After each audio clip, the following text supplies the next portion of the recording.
Paramashivoham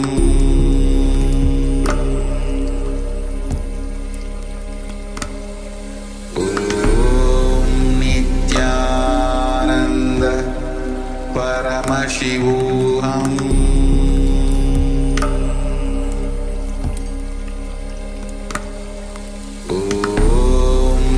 Nityananda Paramashivoham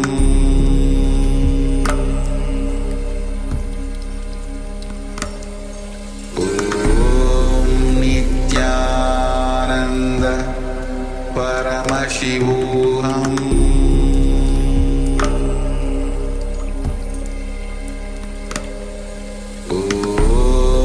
Nityananda Paramashivoham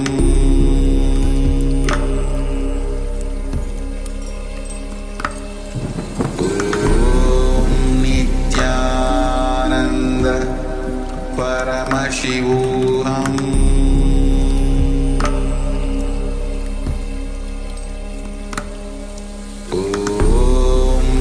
Nityananda Paramashivoham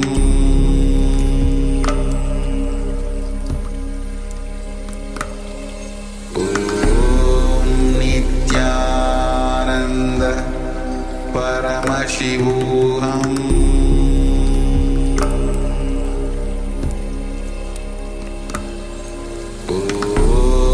Nityananda Paramashivoham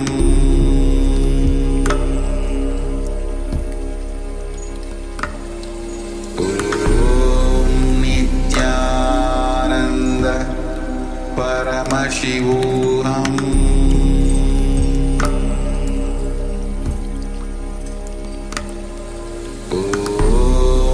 Nityananda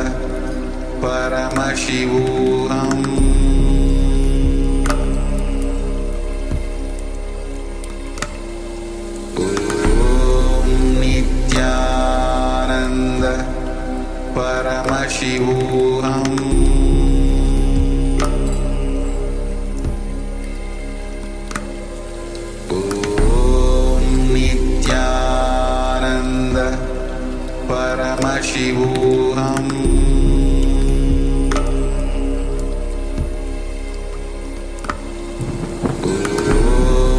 Nityananda Paramashivoham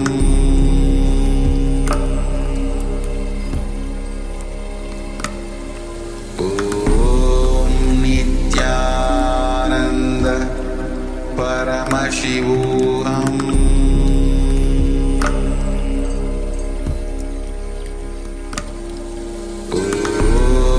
Nityananda. Nityananda. We welcome all the Paramashivoham program participants to the first session of the day, Nityananda Yoga. We're going to perform the Pratama Vinyasa Krama and the Dvitiya Vinyasa Krama, the 108 and 308 asana sequence. Requesting all the participants to please settle down on your yoga mats. Have your panchapatram and uttarani ready. 1 cup and a spoon and some water for the ritualistic cleansing.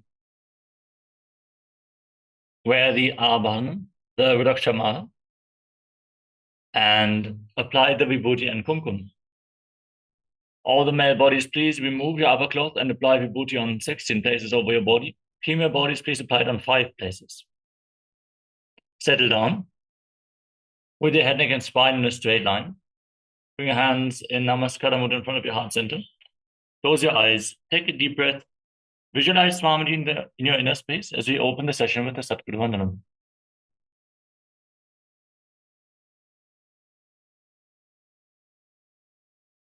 Nityanandam Paramasukaram Kevalam Jnanamurtim Dvandvatitam Gagana Sarusham Tatpamasyadilaksham Ekam Nityam Vimalamacharam Sarvari Sakshi Bhutam Bhavatitam Trigunarahitam Satgurum Tam Namami.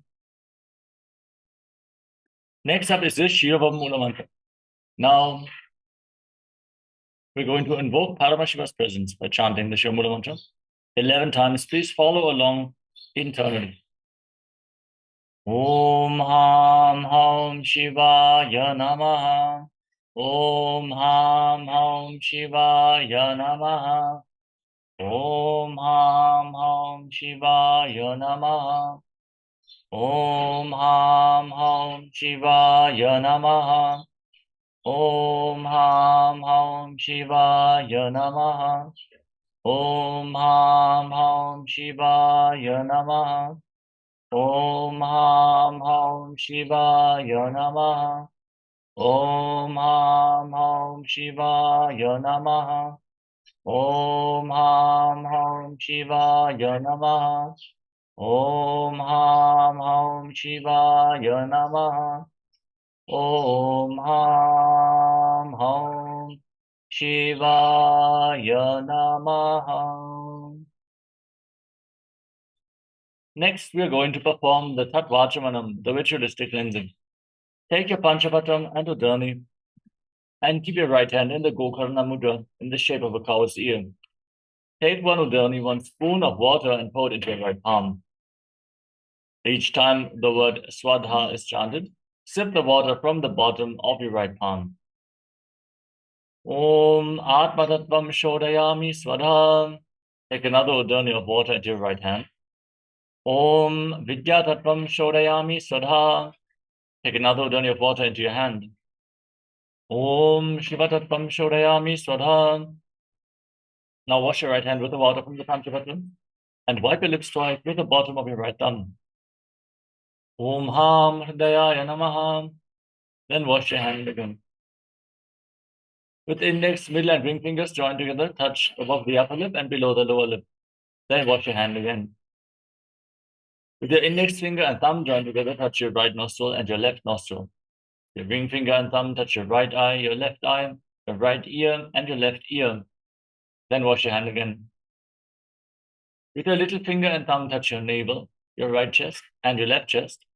And with all the fingertips joined together, touch the crown of your head, the right shoulder, the left shoulder, and your heart center. Then wash your hand again. Now clasp the right hand over the left and place both hands on the right thigh.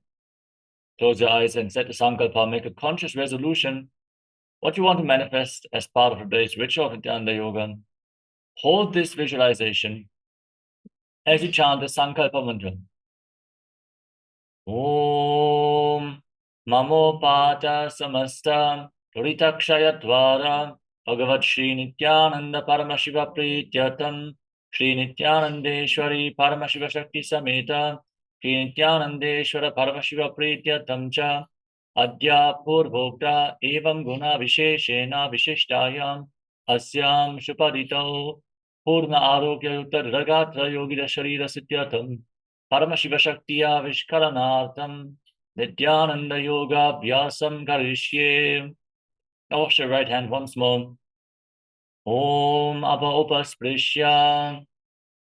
And then keep your Panchapatam and Udani aside, out of harm's way. As we are going to briefly cover the components of Nityananda Yoga. Starting off with asana, physical body postures. Aligning your physical body to the cosmic geometry, intensely awakening the Kundalini Shakti, aligning your physical body to Paramashiva. Pranayama breathing techniques, aligning your breathing to Paramashiva by controlling the inhalation, retention, and exhalation of the breath. You infuse intense prana into the system, capable of curing even chronic diseases. Next is bandha, energy locks, performed by contracting certain muscles and diaphragms within your body. The bandhas we are going to perform are the Mula Bandha, the root lock, contracting your perineal floor and pulling it upwards. Uddiyana Bandha, the abdominal lock, contracting your muscles above and below the navel and pulling your stomach in and up towards your spine. And the Jalandhara Bandha, the throat lock, tucking your chin to the chest, internally contracting your throat muscles, thus locking the throat. All the bandhas performed together form Mahamudra Bandha, which is a powerful technique for Kundalini awakening. Next up is mudra, energy circuits performed by aligning your hands in certain hand gestures and aligning various other body parts as well. The mudras redirect the prana flow within the body and awaken the non-mechanical parts of your brain.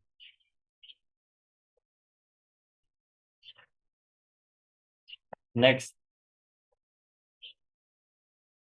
is the visualization. Throughout the asana sequence, we're going to project a certain visualization on screen.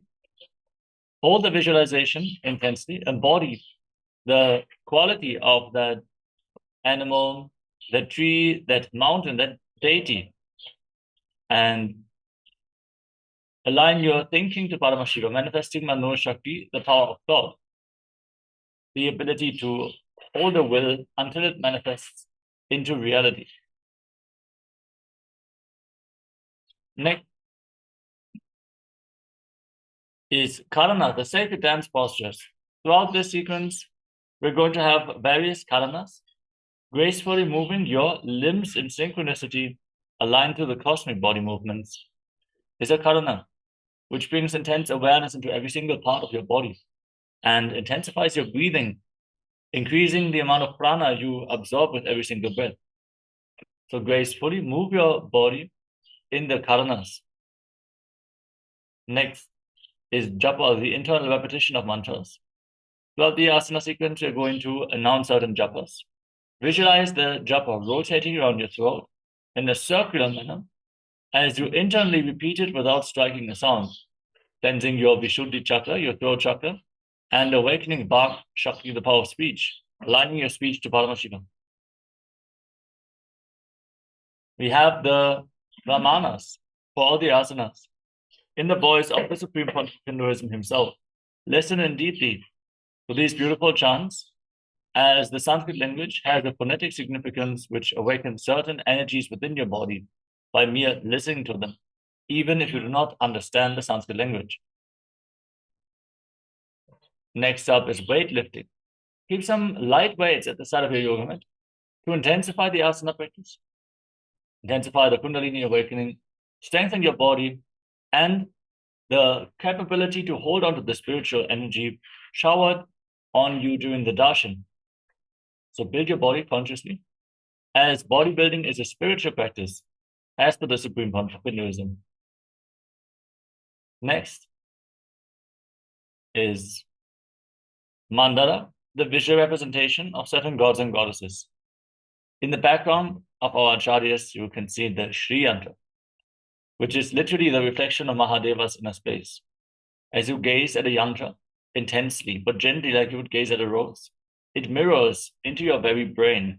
The macrocosmos is reflected into your microcosmos. So keep a gaze at the Shri Yantra at any given time, and we recommend to keep one of the energized copper Shri Yantras on the front of your yoga mat so you can gaze at it at your own convenience. The next component is Abharanam, the sacred Rudraksha jewelry. Rudraksha beads have the capacity to hold on to spiritual energy for a long time and gradually give it off to your system. So wear Rudraksha beads on your body and hold your body in the high energy space. Wear Rudraksha beads at any given time, especially during the Dhyana yoga. The final component is Aushadam, the sacred alchemy science from the Siddha tradition. Applying these energy medicines, herbal remedies on your skin or ingesting them into your system infuses intense prana into your body, capable of curing even chronic diseases. So apply vibhuti and kumkum, and if you have them available, you can apply other aushadas prepared by the Supreme Pontiff of Hinduism as well.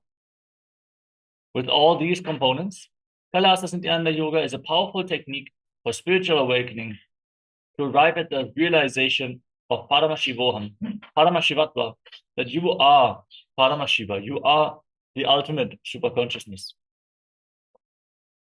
With all the components covered, let us now get ready to enter into the first asana of the sequence, which is Sukhasana, sitting in a comfortable cross-legged position with your head, neck, and spine in a straight line.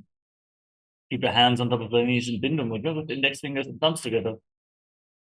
Visualize Lord Shiva in your inner space and breathe in Samana Kumbhaka. Inhale fully and hold your breath. Visualize a flame rising up your spine from your navel region. And engage Mahamudra Bandha, the root lock, abdominal lock, and throat lock together. Internally chant the first japa of the sequence, which is Soham. Visualize it rotating around your throat in Sukhasana. Sukhasana. Tat Sukhasanamityuktam ashaktastat samacharet asanam vijitam yena jitam tena jagatrayam. Parvatasana. Now place your feet on top of opposite thighs. Sit in Padmasana.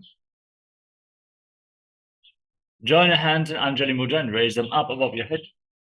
Engage Mahamudra Bandha or Bandhas. And visualize yourself as Mount Kailash. Athavakshe Mahadeva Parvatasana Mangalam Yatkritva Sthira Rupi Syat Shatchakradi Vilopanam. Alibhasana. Now, extend your feet away from the body. Join the soles of the feet together. Interlock your hands behind your back and lean forward and down, placing your forehead on the ground behind your heels. Engage Mahamudra Bandha as you gaze towards the tip of the nose and visualize Swamiji in your inner space. Purava Vidhiyahu Me Jano Ubhai Pagathali Samputatano Pishtupache Dobu Karalyavo Dachina Karaso Vam Gahavo. Nadi Bhavasana. With the feet extended, soles of the feet together, extend your arms out as well. Cup your palms and place them on the ground in front of your feet as you once more bring your forehead on the ground behind your heels. Engage Mahamudra Bandha and visualize yourself as a snake in Nagi Pavasana. Purava Vidhi Pari Agane Nito Hobi Kahuni Panasyo Lagagi Hatha Agane Dharti Lagave Pasari Dobo Hatki Anjuli Kare.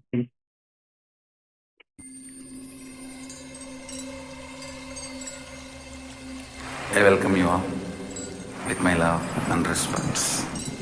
Let you all open all your three eyes. Om Nityananda Paramashivoham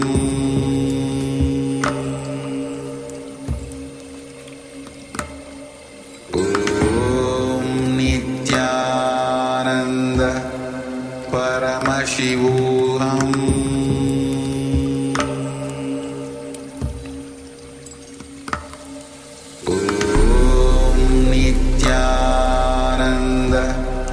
Paramashivoham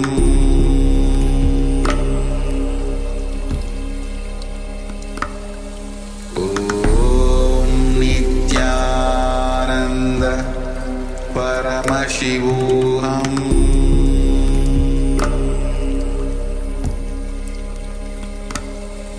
Om Nityananda Paramashivoham Paramashivoham Om Nityananda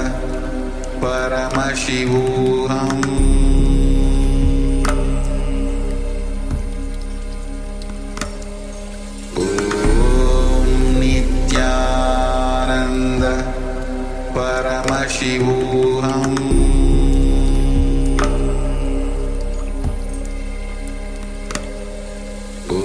Om Nityananda Paramashivoham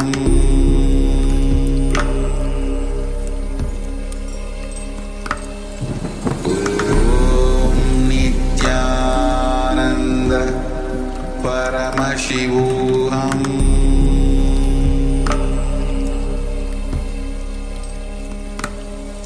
Om Nityananda Paramashivoham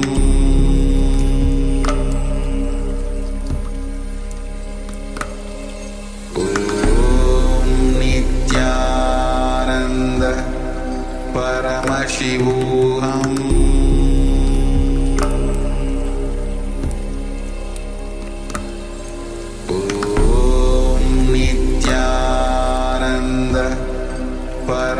Paramashivoham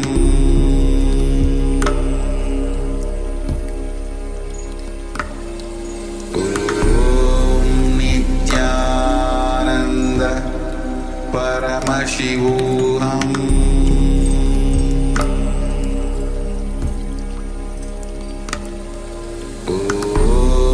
Nityananda Paramashivoham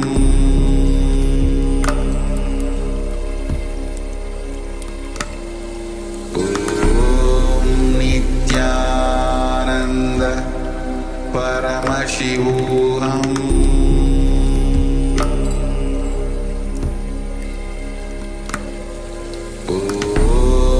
Nityananda Paramashivoham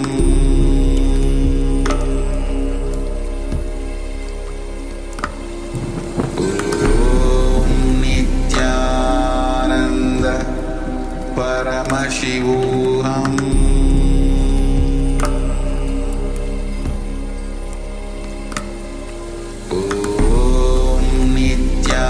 Nityananda Paramashivoham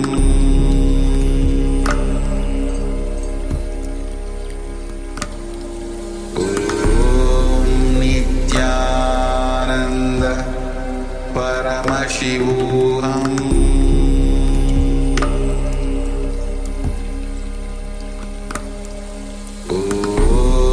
Nityananda Paramashivoham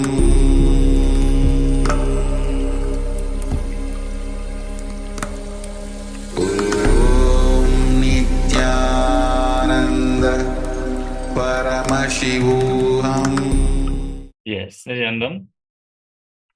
Sorry for the technical glitch. Let us now move on to the next asana of the sequence, Kokilasana. Keep your hands in Prana Mudra with index and middle fingers extended, holding on to little and ring fingers with your thumbs. Catch your big toes, extend your legs forward and up, and then cross them into Padmasana. Lean forward and down onto your elbows, engage Mahamudra Bandha, and visualize yourself as a bird. Kokilasana. Athanyadasanam vakshye yena siddho bhavenaraha akasmad vayu sancharam kokilathyasanena cha. Netyasana.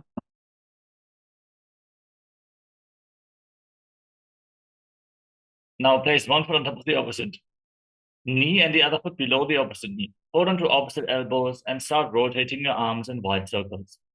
Engage Mahamudra Bandha. All the bandhas, gaze towards your nose. Visualize Swamiji in your inner space, and every once in a while change the direction of the movement. Goda Bama Padiki Ashamahili Soja Dachicharan Ko Baralota Parikul Pasamoja Pamapadako Mahilo Bahurobul Patutana Tapari Goda Dachiki Ashabarali Dhana. Gajasana. Now place your palms on the ground and raise your hips up high. Scoop your head and chest forward and down again and again. Pull your stomach in and up in Uddiyana Bandha and visualize yourself as an elephant. Nyukjam Padagre Bhumo Pritvalambi Bhuyamastakaagre Nidhaya Nitambam Urdhvamunnamaya Nabilaksham Bhumo Nasika Maninja. Now, from the same position, push one heel into the ground and lift the other heel up alternatingly. Keep engaging Uddiyana Bandha, the abdominal lock, as you visualize yourself as a bear in the Rikshasana.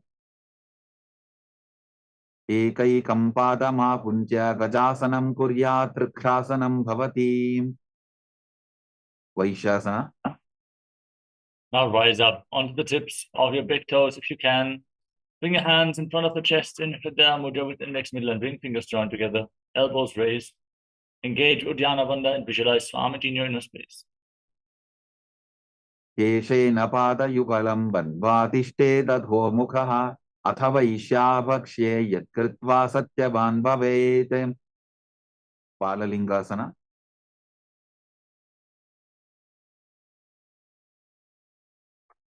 Next is the first karma of the sequence, which is Urpadhana Karna.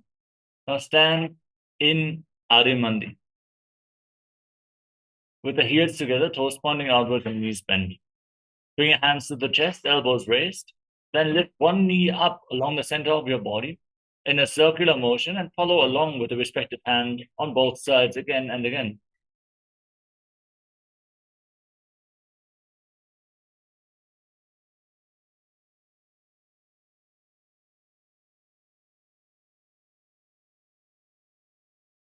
Next up is Balalingasana. Now interlock your fingers from the outside in Sarashankari Mudra.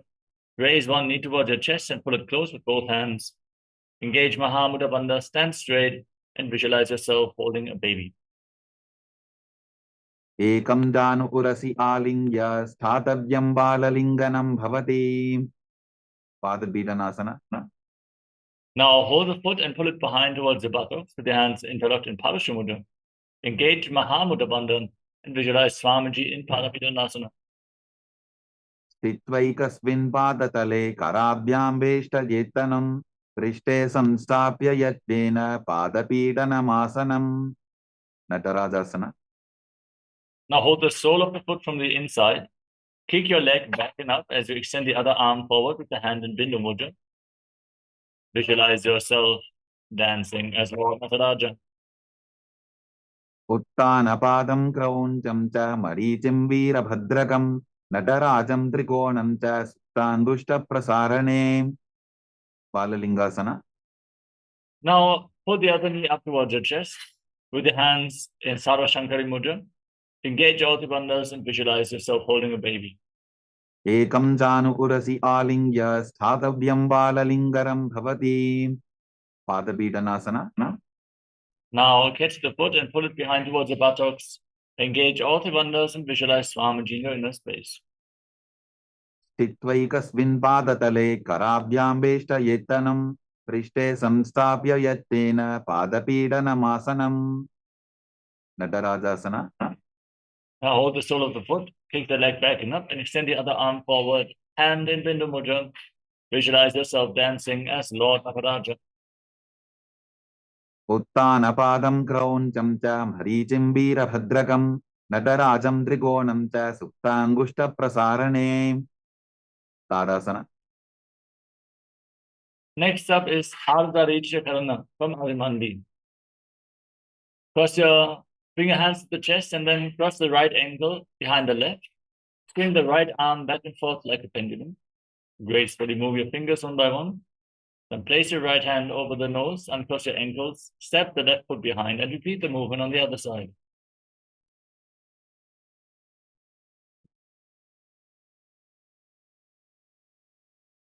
Moving on to the skeleton dance. Now visualize yourself as a skeleton and shake your body intensely. Hold the visualization of your bone structure and move every single bone of your body.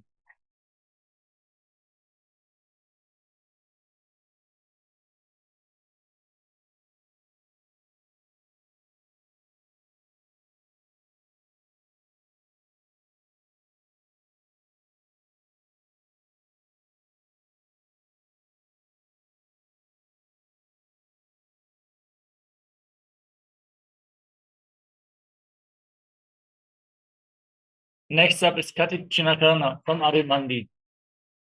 Heels together, toes pointing outwards and knees bent. Cross your arms over top of your head.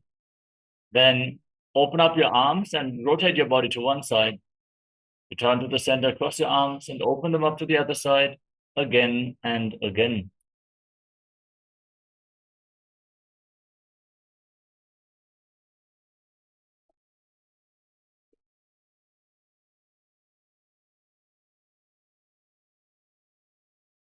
Next up is Tadasana.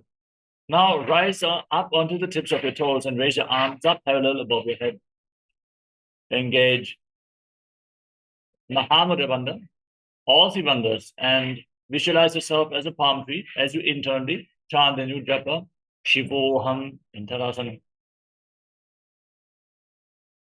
Mahamudra baddha kono tadasana vibhetakan vinotanam sada puryadantarvatni padipriyam. Tanasana. Now lean forward and down and place your palms on the ground. You cannot reach the ground, you can hold onto your shins or your knees and pull yourself down. Try to bring your forehead against the knees. We request all the female bodies currently in pregnancy not to perform any of the four bends of this sequence. Now engage Mahamudra Bandha or Bandhas and visualize Swamiji in Uttanasana.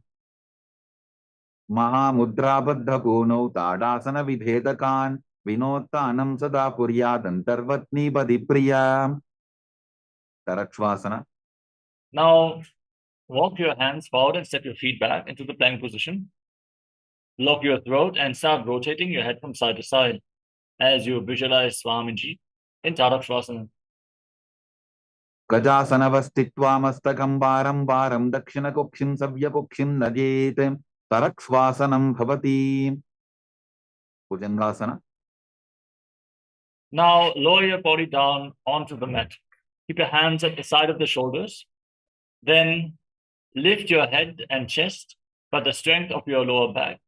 Open up your mouth and inhale through the hollow of your throat in Bhujangani Mudra as you visualize yourself as a cobra in Bhujangasana. अंगुष्ठनाभिपर्यन्तम् अधो भूमौ विनिन्यसेत् कराभ्यां तदरान् धृत्वा ऊर्ध्वशीर्षफणीवशीम् देहाद् निर्वर्धते नित्यं सर्वरोगविनाशनं जागर्ति भुदगी देवी भुजङ्गासन साधनात्. Shashasana. Now push your body back up into the plank position and alternate pulling your knees in towards your chest, back and forth. As you breathe calmly through your nose in Sahaja Kumbhaka and visualize Swamiji in your inner space.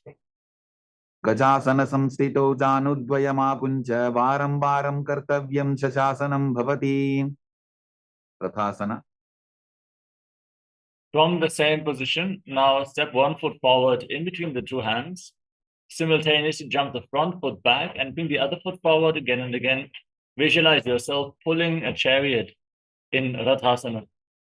गजासन संस्थितो एकैकं पादं पूर्वमार्गेण भ्रामयित्वा कर्तव्यं तथासनं भवति. Virabhadrasana. Now rise up and keep the front knee bent at a 90-degree angle as you raise your arms up parallel above your head. Gaze towards your third eye. Put your stomach in up in Uddiyana Bandha and visualize yourself as Lord Virava. वासिष्ठमथ कौण्डिन्यम् ऊर्ध्वकुक्कुटमेव च अष्टावत्क्रमथोत्थानं मयूरं सेतुबन्धनम् उत्थानपादं क्रौञ्चं च मरीचिं वीरभद्रकं नटराजं त्रिकोणं च सुप्ताङ्गुष्ठप्रसारणे. Virabhadrasana. Now exchange the position of your feet. Bend the other knee. Raise your arms up. Keep your palms facing each other. Rotate your hips forward. Gaze towards your third eye and visualize yourself as Lord Virava. वासिष्ठमथ कौण्डिन्यम् ऊर्ध्वकुक्कुटमेव च अष्टावत्क्रमथोत्थानं मयूरं सेतुबन्धनम् उत्थानपादं क्रौञ्चं च मरीचिं वीरभद्रकं नटराजं त्रिकोणं च सुप्ताङ्गुष्ठप्रसारणे. Vrikshasana. Now stand on one foot and lift the other foot up towards the inner opposite thigh. Join your palms together in Anjali Mudra and raise your arms up above your head. Engage Uddiyana Bandha and visualize yourself as a tree. वामोरुमूलदेशे च याम्यं पादं दिधार्यतो तिष्ठेत्तु वृक्षवद्भूमौ वृक्षासनमिदं विदुः. गव्रासना. Now bring the raised foot on top of the opposite hip and join your hands in Namaskara Mudra in front of your heart center as you visualize yourself as Lord Karuna. करुरासनमावक्ष्ये येन ध्यानं स्थिरं भवेत् सर्वदोषाद्विनिर्मुक्तो भवदीह महाबली. एकपादमुरो बद्ध्वा एकपादेन दण्डवते जङ्घापादसन्धिदेशे जानुव्यग्रं व्यवस्थितः. Vrikshasana. Now raise the other foot up towards the inner opposite thigh. Join your hands in Anjali Mudra and raise them up above your head. Engage Uddiyana Bandha and visualize yourself as a tree in Vrikshasana, the tree pose. वामोरुमूलदेशे च याम्यं पादं निधार्यतो तिष्ठेत्तु वृक्षवद्भूमौ वृक्षासनमिदं विदुः. ब्रह्मासना. Now raise the foot towards the opposite hip. Your hands in front of the chest in Namaskara Mudra.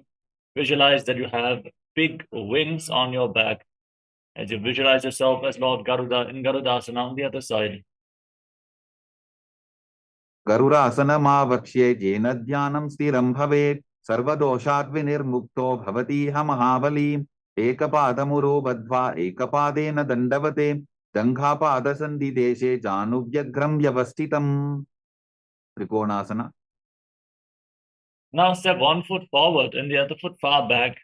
With your back toes facing sideways, extend your arms out and lean forward and down, placing one hand by the front foot and the other arm pointing up to the sky. Gaze up along the raised arm as you visualize yourself as a triangle. उत्तानपादं क्रौञ्चं च हरीचिं वीरभद्रकं नटराजं त्रिकोणं च सुप्ताङ्गुष्ठप्रसारणे trikonasana. Rise up, rotate your feet, lean down towards the other side. Repeat Trikonasana, the triangle pose on the other side. उत्तानपादं क्रौञ्चं च हरीचिं वीरभद्रकं नटराजं त्रिकोणं च सुप्ताङ्गुष्ठप्रसारणे गुष्टासन. Next up is Nikuttakakarana from Arimandi. With the heels together, toes pointing outwards and knees bent. Bring your hands to the chest with the palms facing each other. Then raise one heel up the mat. Stomp the raised heel down, lift the other heel up, and simultaneously exchange the position of your hands in front of your chest again and again in Nikuttakakarana.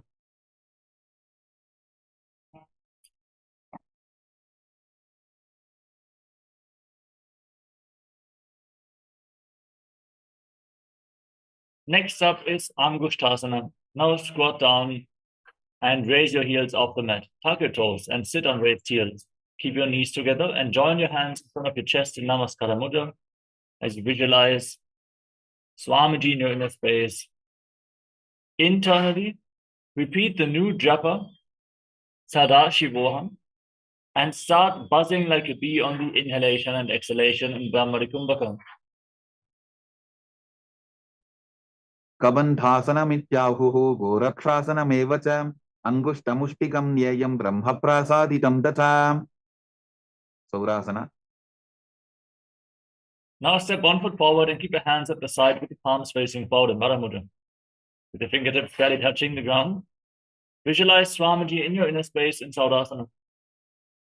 प्रसार्यैकं पादतलं संस्थाप्यत्वेकपादकं विधुननासन.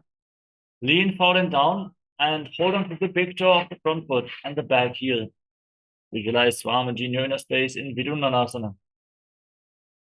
गुल्फस्थितो पादमेकं प्रसार्य तत्पादाग्रं संस्पृशेत् तत्करेण गुल्फं चान्यं धारयेत् तत्करेण धूनं बेढं चाभ्यसेत् चोभयत्र सौरासन.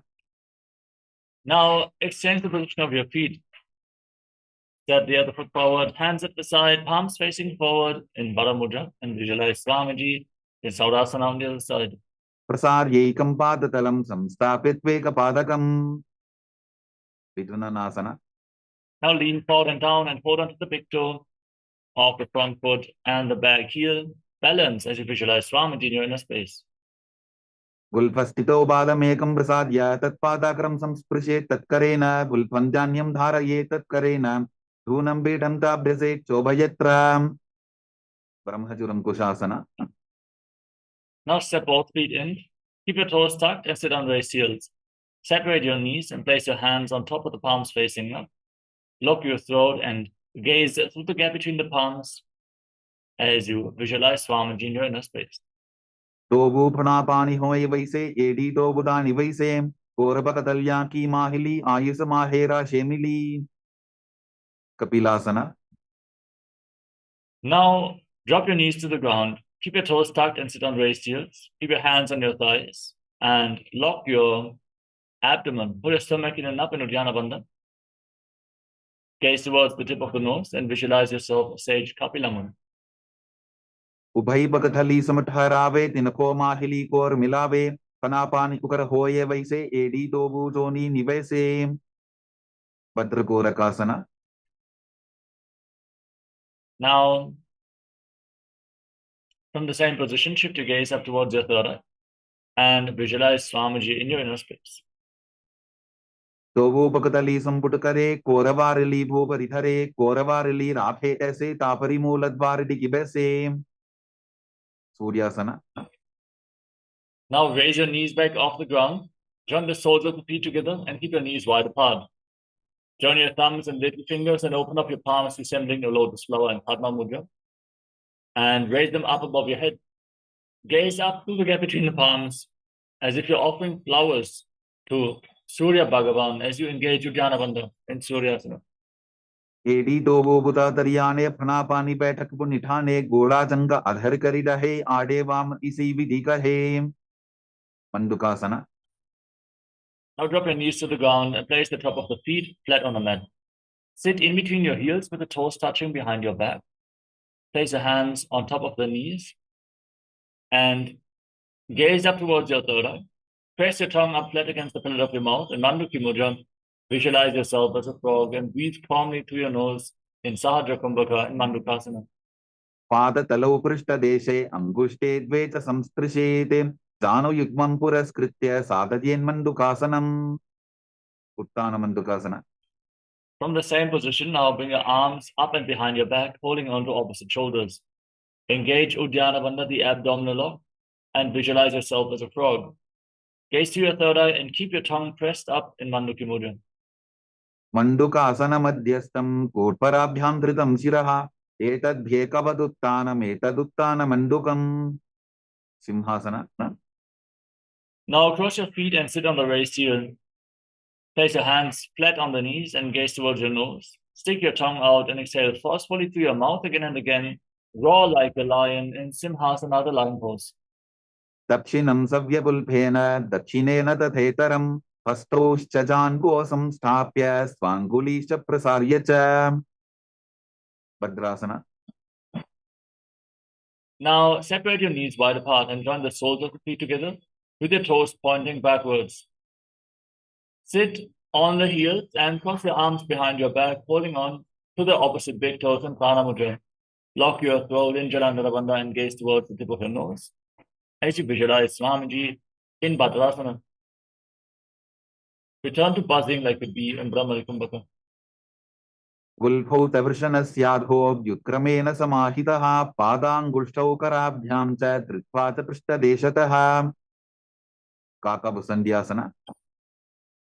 Now place your feet flat on the mat and keep your knees raised. Bring your arms in between the legs and wrap them around behind your back.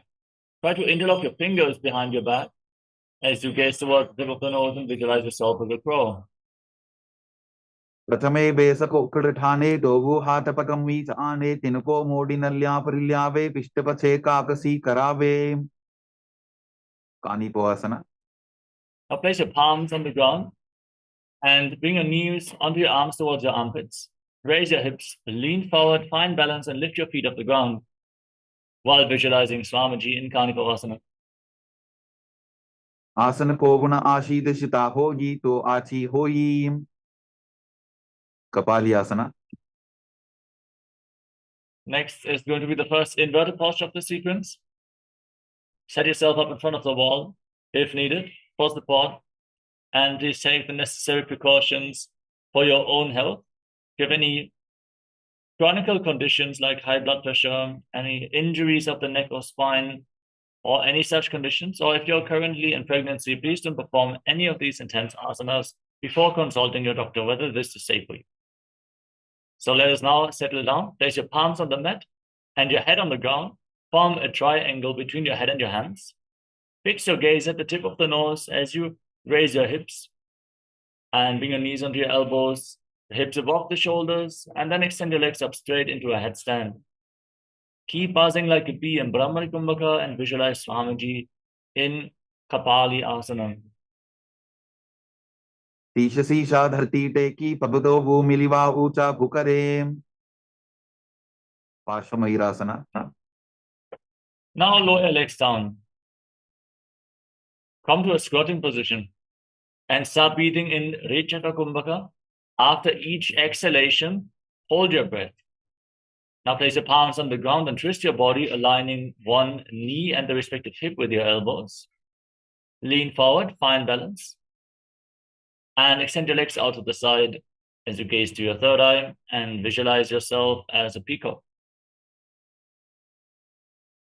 मयूरं दण्डवत् कुर्यान् मायूरं दण्डनामकं कुर्यान् मायूरं पार्श्वाभ्यां मायूरपार्श्वनामकं पार्श्वमयूरासना. Now twist your body in the opposite direction. Lean forward with the knees, knee and hip aligned with the elbows. Lift your body off the ground, extend the legs out to the side, and gaze to your third eye while visualizing a peacock. मयूरं दण्डवत् कुर्यान् मायूरं दण्डनामकं कुर्यान् मायूरं पार्श्वाभ्यां मायूरपार्श्वनामकं बहिरागनाथासना. Now step 1 foot forward in between your two hands from a plank position. Push your hips forward, lift your head up, and gaze towards your third eye as you visualize yourself as Lord Kala Bhairava. आसन को गुणपीति जायीं बहिरागनाथासना. Now step the front foot back and bring the other foot forward outside the shoulder in between the hands. Gaze towards your third eye as you visualize yourself as Lord Kala Bhairava. आसन को गुणपीति जायीं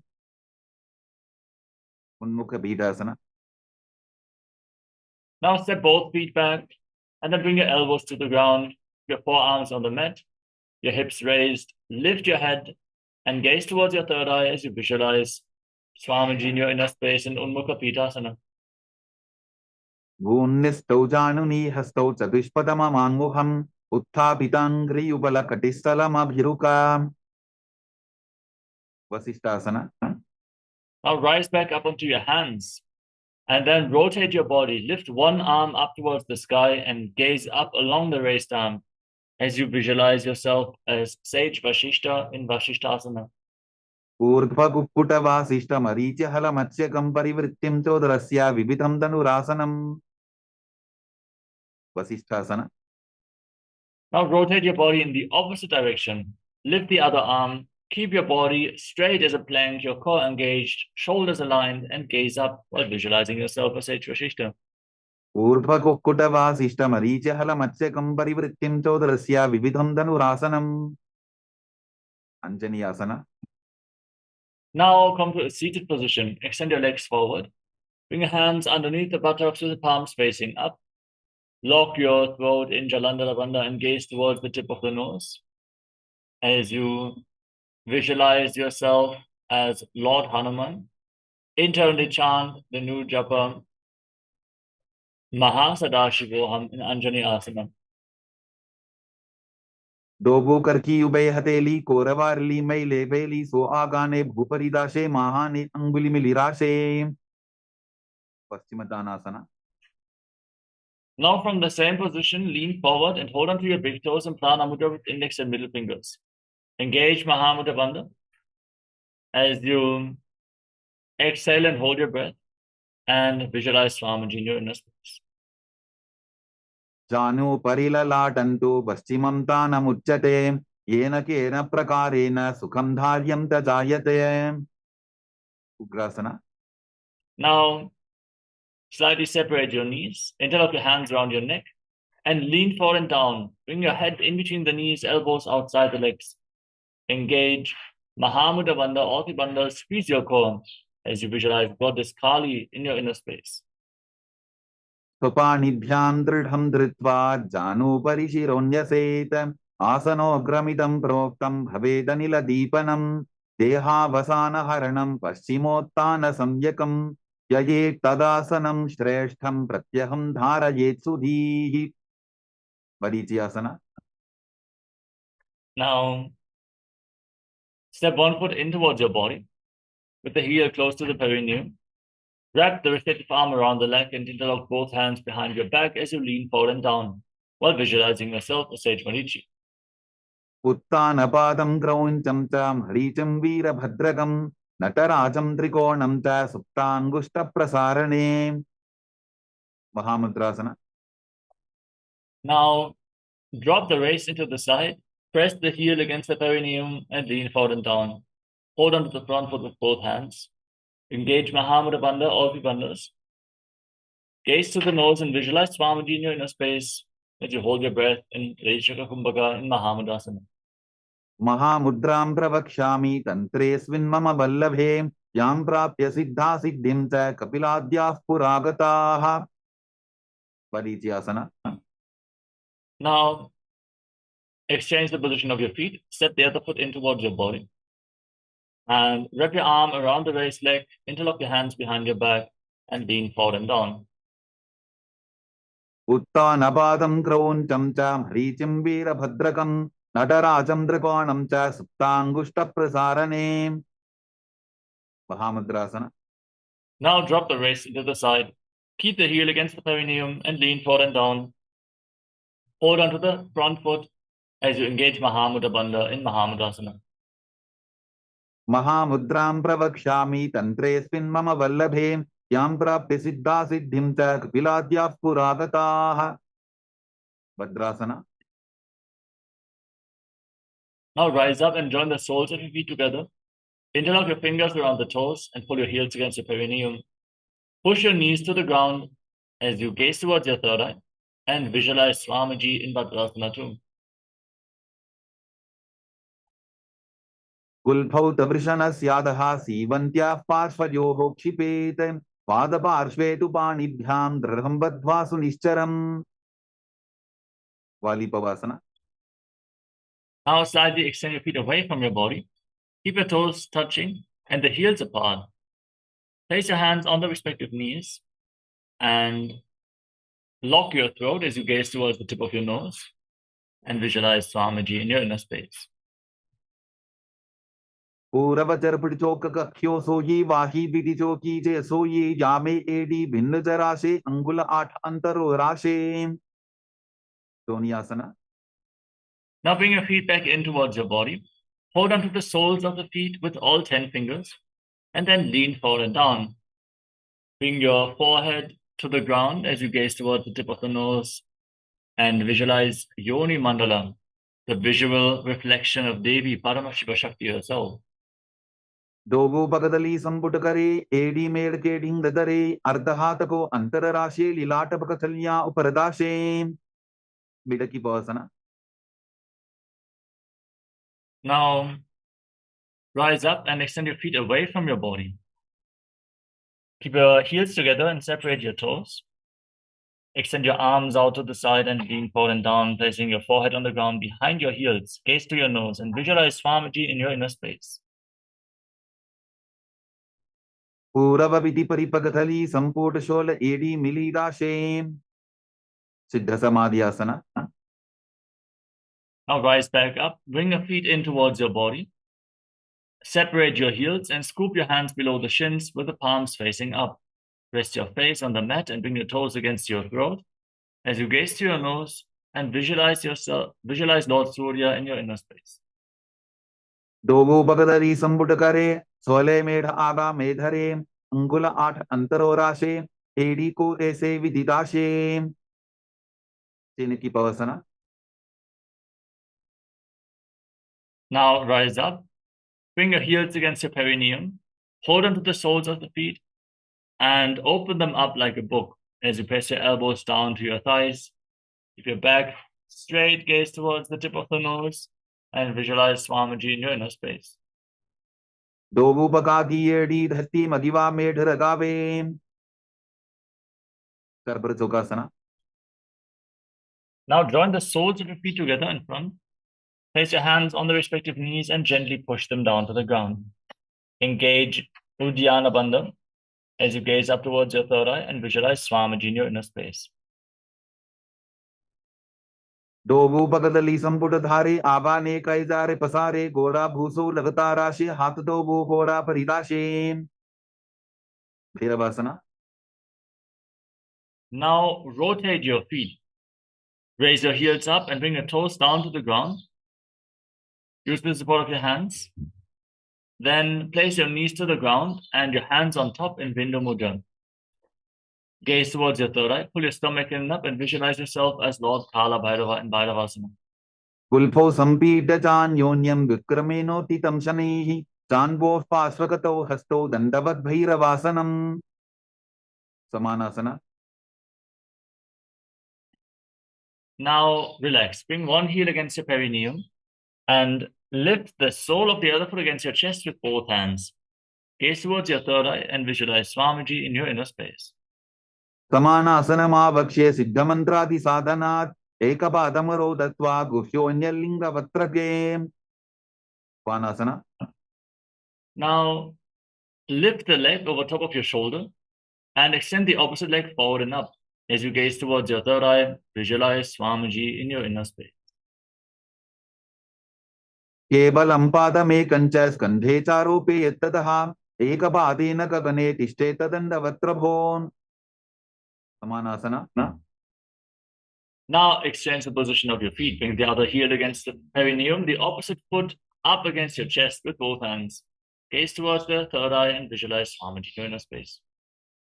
समानासनमावक्ष्ये सिद्धमन्त्रादिसाधनात् एकपादमरो दत्त्वा गुह्योऽन्यलिङ्गवत्रके Apanasana. Now lift the leg over your shoulder, extend the opposite leg forward and up, and gaze towards your third eye as you visualize Swamiji in Apanasana. केवलं पादमेकञ्च स्कन्धे चारोपे यत्ततः एकपादेन गगने तिष्ठे तदण्डवत्रभोन् Vomkhasana. Now take your knees in front of your body and bring your heels outside your opposite hips. Interlock your hands on the top knee in Parashamudra. As you gaze towards the tip of the nose, internally chant the new japa Om Nityanandoham and start breathing in Sheetkari Kumbhaka. Hiss through your teeth on the inhalation, exhale through your nose, and visualize the face of a cow in Gomukhasana. Savve Dakshinabulphanto Prishtaparshvin Yojayetem Dakshine Pitata Sadyam Gomukham Yatham Anasuyasana. Now, hold onto your big toes in Prana Mudra and gaze towards the tip of the nose. Pull your stomach in and up in Uddiyana Bandha and visualize yourself as Rishika Anasuya. दक्षिण कोटो नीचो ठाने बाबूता के ऊपर आने गोडा संधि मिलावे भारी आडा पद बुनिदे संधि पसारी Anusuyasana 2. Now, interlock your hands behind your back and lean forward and down. Place your forehead on the ground. Try to touch your nose to the mat as you gaze towards the tip of the nose and visualize yourself as Rishika Anasuya. जीमरा कोदा की संधि उपरिटा बागोड़ा की संधि मिलाई राशे गोड़ा से उले पकतल्यालो आरवाई सुधा राशे Garvasana 2. Now, rise up. Place the right foot flat on the mat and bring the left heel against your perineum. Place your hands on the knees, gaze towards the nose, and visualize yourself as Lord Garda. Tavo Bakamori Yedi Bahila Vilpamula Dwarani Saide Naradasana. Now sit on the heel and interlock your hands around your neck. Twist your elbows outside the raised knee and gaze up towards your third eye as you visualize yourself as sage Narada and Naradasana. Pishtijavam Bagdali Keri Bhuparita Hilava Veveri Goda Suro No Hejogi the Chipashitira Shesogi Machibitakasana. Now place the left foot on top of the right thigh and raise the right knee. Hold on to the right big toe in Prana Mudra with the right hand and hold on to the right shin with your left hand. Gaze towards the tip of the nose and visualize Matsya, the fish avatar of Lord Vishnu. Vamena Vamangushtanto Grihitam Majjavitakam Yori Vamena Sambhidya Medratubari Dakshinam Vomkhasana. Now stick your knees in front of your body, heels outside opposite hips, other knee on top this time. Interlock your hands on the top knee, gaze to your nose, and embody the face of a cow as you sit in the shade of the face of a cow. Savve Dakshinabulphanto Prishtaparshvin Yojayetem Dakshine Pitata Sadyam Gomukham Yatham Anasuyasana. Now hold onto your big toes in Prana Mudra, pull your stomach in and up and gaze to your nose while visualizing yourself as Rishika Anasuya. दक्षिण कोटो नीचो ठाने बाबूता के ऊपर आने गोडा संधि मिलावे भारी आडा पद बुनिदे संधि पसारी Anusuyasana 2. Now interlock your hands behind your back and lean forward and down. Bring your chin over the knee. Try to touch your nose to the mat and visualize yourself as Rishikana Surya. जीमरा कोदा की संधि उपरिडा बागोड़ा की संधि मिलाई राशे गोरा से उले पकतल्यारो आरवाई सुधा राशे करवासना 2. Now rise up and place the left foot flat on the mat. Bring the right heel against the perineum. Then place your hands on the respective knees. Gaze towards the tip of the nose and visualize yourself as Lord Garuda. डावोपकमोड़ी येडी बाहिला विल्पमूल द्वारिणी सैदे नारदासना. Now sit on the heel and interlock your hands around your neck. Twist your elbows outside the raised knee and gaze up towards your third eye as you visualize yourself as Sage, Narada, and Naradasana. पिष्टिजवाम बगदली केरी भूपरिता हिलवा वेभेरी गोडा सुरो no है जोगी छिपाशिती राशे सोगी मत्स्य बीटकासना. Now place the right foot on the left thigh and raise the left knee. Hold on to the left shin and left big toe as you gaze to your nose and visualize Matsya, the fish avatar of Lord Vishnu. वामेन वामांगुष्टन्तो गृहीतं मत्स्य बीटकं योरि वामेन संबीड्य मेढ्रातुपरि दक्षिणम् Matsyendrasana. Now extend your legs out in front. Then place the left foot on the right thigh. Raise the right knee and twist the left behind you as you visualize Sage Matsyendrata, the master of Hatha Yoga.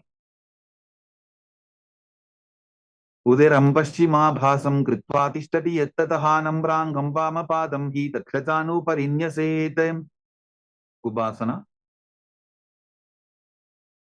Now extend the front hand down towards the foot and hold on to the big toe of the front foot in Pradana Mudra.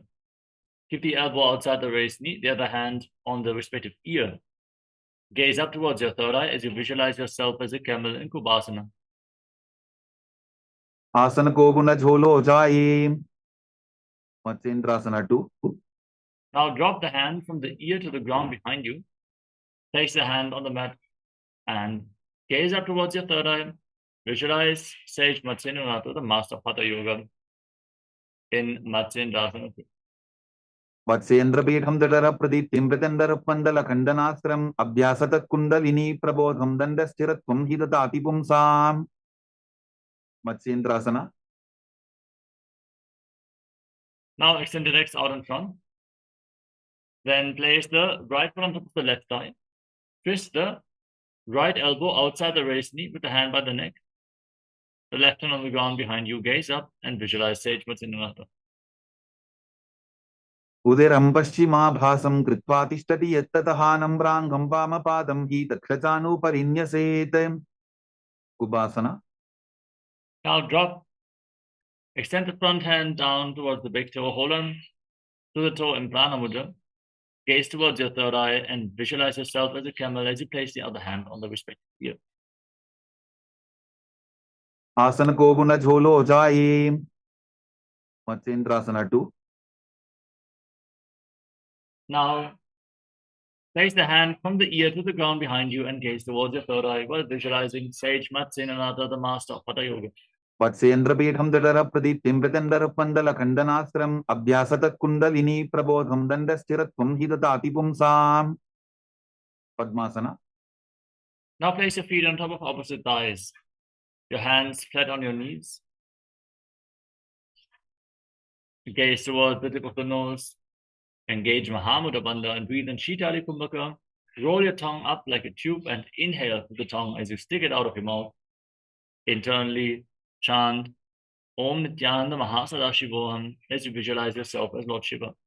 आसनं द्विधं प्रोक्तं पद्मं भद्रासनं तथा ऊर्ध्वोरुपै चेत् धत्ते उभे पादतले यथा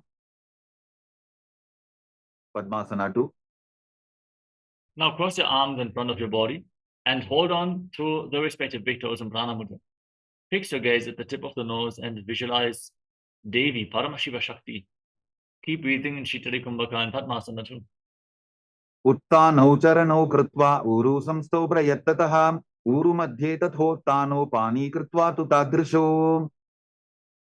कुक्कुटासना. Now Bring your hands through your legs. Place your palms on the ground. And push your hands into the mat. Lift your entire body off the ground. Breathe calmly through your nose in Sahaja Kumbhaka as you visualize yourself as a rooster. Padmasanam susamsthapya nanvororantare karo niveshya bhuma vasishtet yomastha kukutasana. Baddhake ki asana.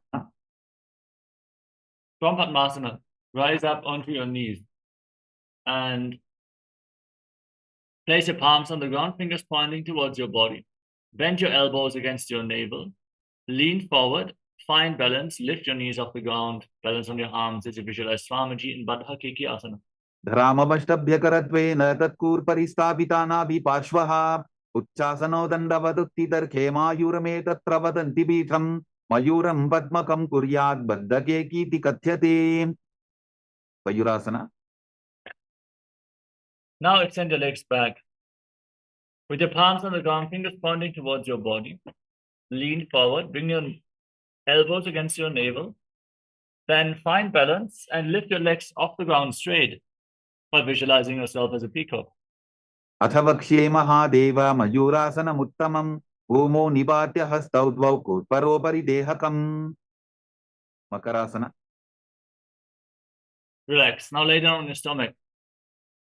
Interlock your hands around your neck and place your forehead on the ground as you rotate your feet so the toes are pointing outwards and the heels are touching the mat. Visualize yourself as a crocodile in Makarasana. अध्यासशेदे हृदयं निधाय भूमौ च पादौ च प्रसाद्यमानो शिरश्च धृत्वा करदण्डयुग्मे देहाग्निकारं मकरासनं तत्. Salabhasana. Place your palms on the ground and raise your legs off the mat completely while visualizing yourself as a locust.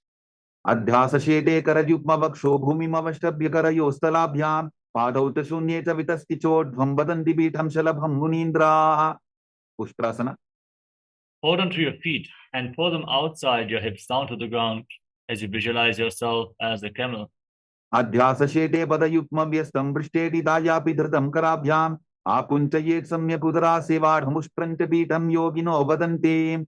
Dhanurasana. Now kick your legs back and up and raise your head and chest. Pull yourself up high as you gaze towards your third eye and visualize yourself as Pinaka Lord Shiva's bow.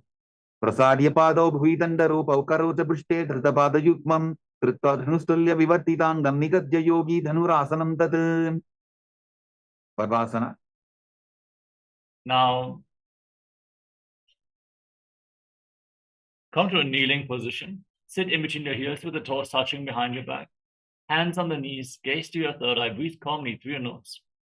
Internally chant Om Nityananda Paramashivoham as you visualize Swamiji in your inner space. उल्टा मोड़ी पावतो वैसे बहुरोचिपति करे एक ऐसे पावन महिला बुल्पुस होवु कुलापाशितीला वेसोवु. वही आसना.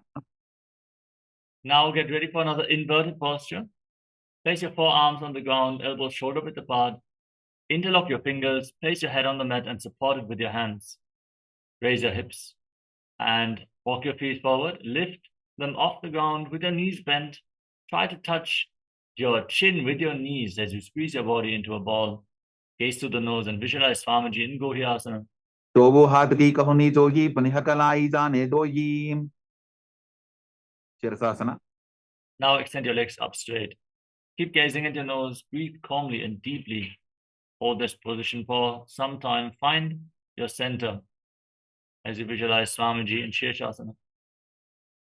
विपरीतं मण्डलं तद्विधैव विदितं हिनः दण्डासनं दिदा प्रोक्तं विपरीतोपवेशने. Kodyasana. Relax. Now gently lower your legs down. Come to a seated position and extend your legs forward. We're now going to enter a sequence of rapid exhalations in Bhastika Kumbhaka throughout the next few asanas. Rapidly exhale again and again through your nose like the bellows of a blacksmith by contracting your abdomen and pulling it inwards. Don't inhale, just exhale again and again.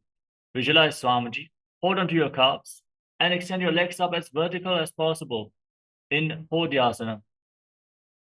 तो वो हाथ पक बाहर आने गोरा तरे काकसी ठाने अंगुष्ठ पिंडली लगता धरे चरण उभे आकाश दिशी करे. परिभाषना. Now bring your hands behind your back and hold onto opposite shoulders. Keep your legs raised. Gaze towards your third eye. and visualize yourself as a mace. उत्थानशयनं कृत्वा पादौ मिलित्वा प्रसाद्य नितम्बं भूमौ स्पृष्ट्वा हस्ताभ्यां कन्दरां बद्ध्वा नौकासना.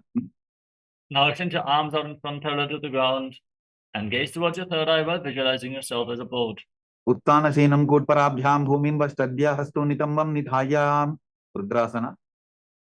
Now scoop your hands below the feet and pull the soles of your feet against your chest. Gaze towards the tip of the nose and visualize yourself as Lord Rudra. पगरली संपुटकरिहातस्य उपक उचायी पकाका अंगूठादो बोलेवो परलिकानि तालवे उन्मुख बीतासना. Now relax, breathe calmly and lay down on your back.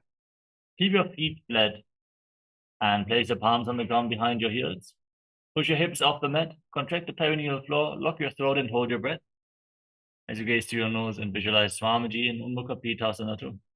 ऊर्ध्वे तजानुनी कृत्वा चवित्वोर्ध्वमुखं तथा उत्थाप्य हस्तौ तिष्ठेतु पीठ उन्मुखनामगे शवासना.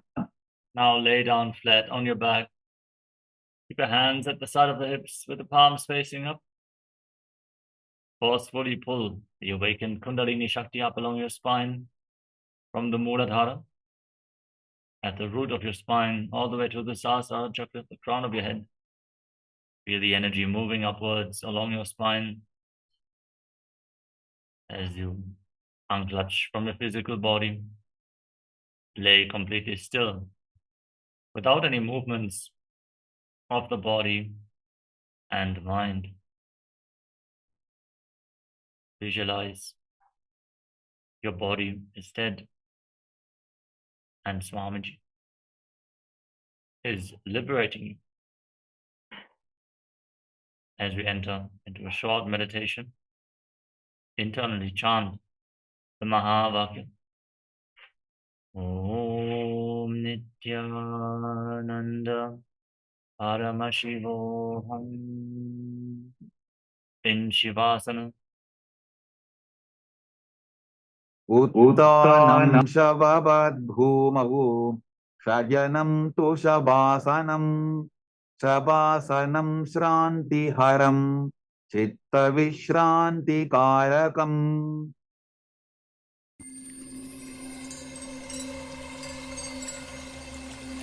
I welcome you all with my love and respect. Let you all open all your three eyes. Om Nityananda Paramashivoham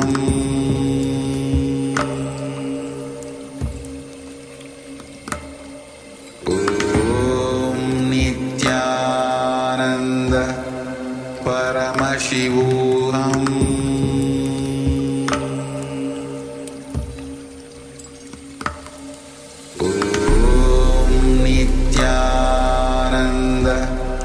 Paramashivoham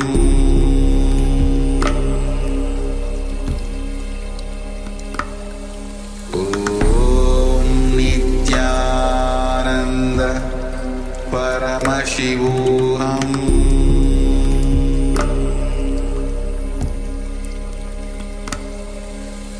Om Nityananda Paramashivoham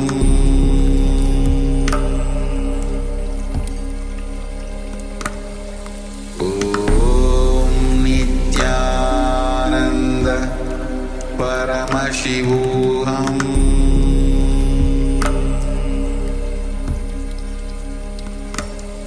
Om Nityananda Paramashivoham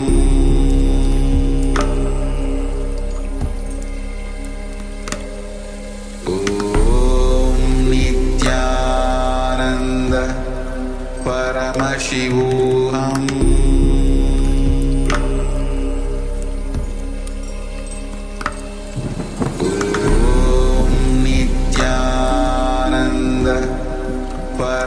Paramashivoham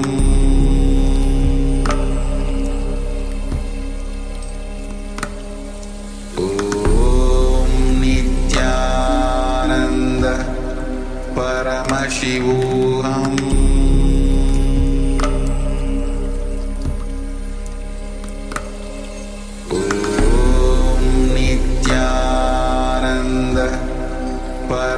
Paramashivoham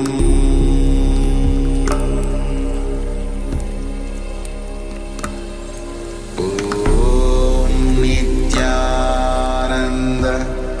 Paramashivoham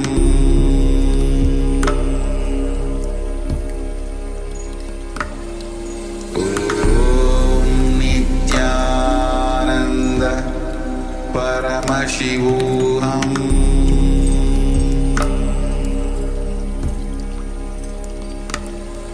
Om Nityananda Paramashivoham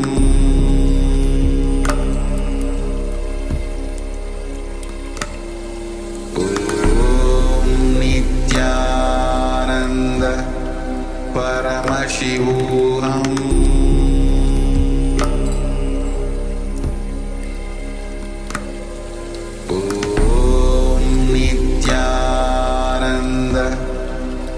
Paramashivoham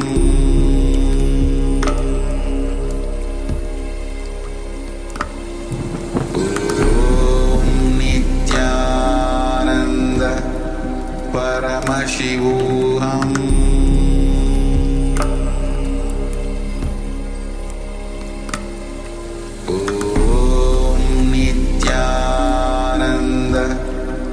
Paramashivoham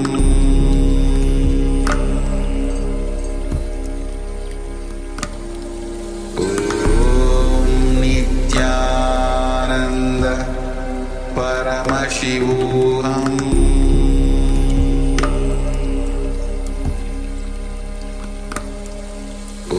Om Nityananda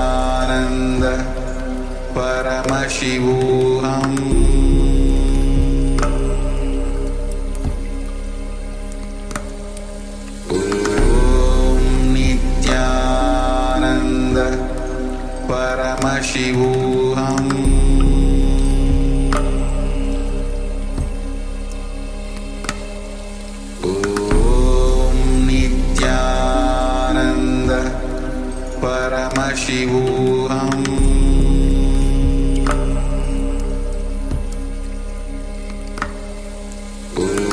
Om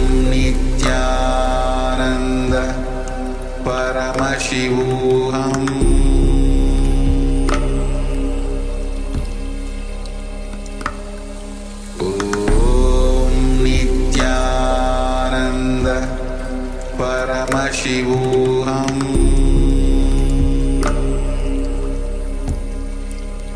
Paramashivoham Om Nityananda Paramashivoham Om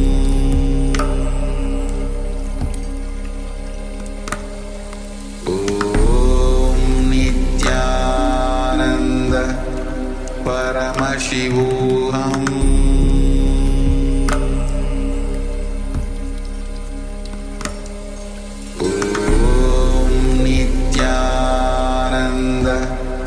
Paramashivoham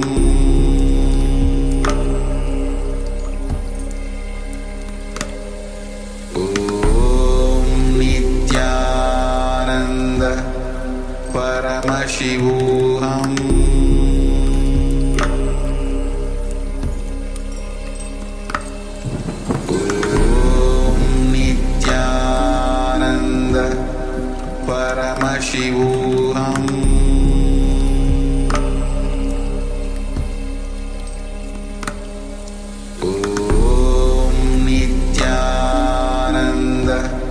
Paramashivoham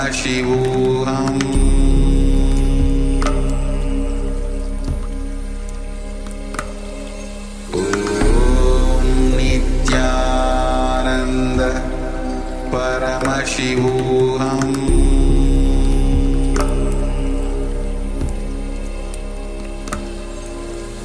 Om Nityananda Paramashivoham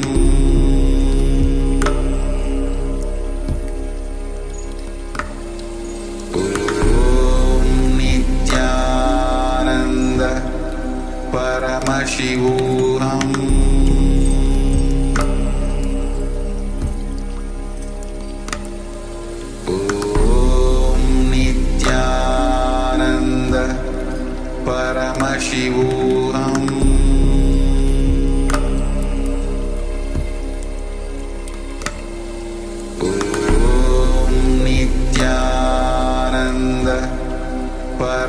Paramashivoham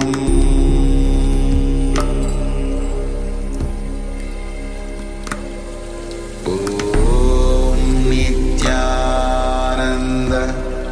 Paramashivoham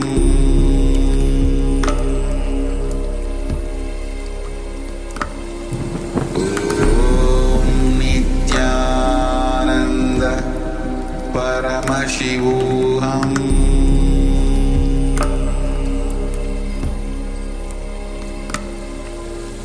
Om Nityananda Paramashivoham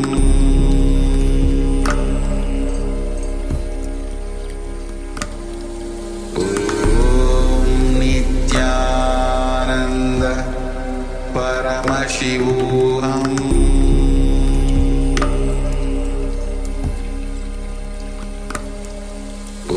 Om Nityananda Paramashivoham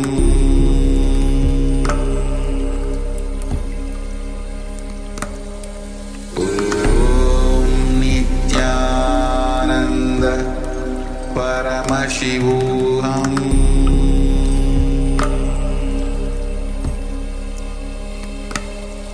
Om Nityananda Paramashivoham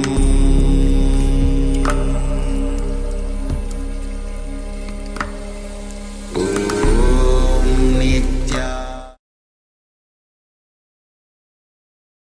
Now, slowly return to your physical body. Start to wiggle your fingers and toes. Rotate your wrists and your ankles. Move your arms and legs. Pull your knees in towards your chest. And rock your body from side to side as you slowly return to a comfortable seated position.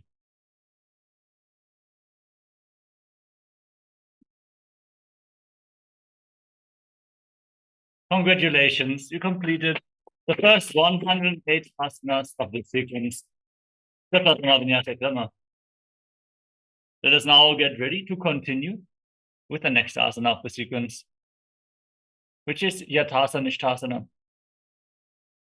Now sit in a comfortable posture that brings ease to your physical and mental space. Any comfortable posture is fine. Place your hands on top of your knees in Bindu Mudra with the index fingers and thumbs together. Visualize Swamiji in your inner space. Breathe in Samana Kumbhaka. Visualize a flame rising up your spine as you internally chant the Mahavakya. Om Nityananda Paramashivoham in Yathasana Nishthasana. Yathasana Nishthasana. Paryankam tat samadhyatam yatasamstam yathastitihi. Samasana. Now, from a cross-legged position, with your hands on the knees in Bindu Mudra, visualize Swamiji in your inner space. Idanim garbhininam yogabhyaso yathalabho sukha prasavalabhaya prochate prapta nepati dandapadnavarad-vaja veeravadra samanito asanani sada kuryat sudirghaire cha purakaihi. Uttasana. Now, bring your left heel against your perineum and stack the right foot on top of the left. Place your hands flat on the knees and gaze towards the tip of the nose as you visualize yourself as a sage liberated by Swami. Nipidasivinim sukshmam dakshinetara bulbhataha vamam yamyena bulbhena muktasanam idam bhavetem. Siddhasana. Now, gaze up towards your third eye and visualize Swamiji in your inner space. Sthanuksame midendriyo taladasha pasyan bhurvarantaram Chaitan mokshakapata bhedasanakam siddhasanam prochade. Siddhyasana. Now, shift your gaze to the ground in front of you and engage Mahamudra Bandha as you visualize Swamiji in your inner space. Vamapaditye idijana sivani madhita sukothano. Rudrasana 2. Now, shift your gaze up towards your third eye and keep your hands in Bindu Mudra on top of your knees. as you visualize yourself as Lord Buddha. वामचरण परिदक्षिण राखे एक चुपति ऐसे विधि दाखे संतधुनासना. Now shift your gaze towards the tip of your nose and embody tranquility and an unshakable nature. आसन की गुण मन कीर्तन चलता अमीट. सिद्धासना 2. Now cup your hands in front of your navel in Samputa Mudra, resembling a closed lotus flower, as you visualize Swamiji in your inner space. विजुकार्य समासीन siddhasana उदीरितं प्रसार्य भूरि पादोतु दोर्भ्यामंगुष्ठ मादरात्. बंधयोन्यासना. Now set a sankalpa to manifest through the womb of creation. Inhale all the way. Then lock your senses with your fingers. Lock your lips with little and ring fingers, your nostrils with your middle fingers, eyes with your index fingers, ears with your thumbs, and hold your breath in Shanmukhi Mudra.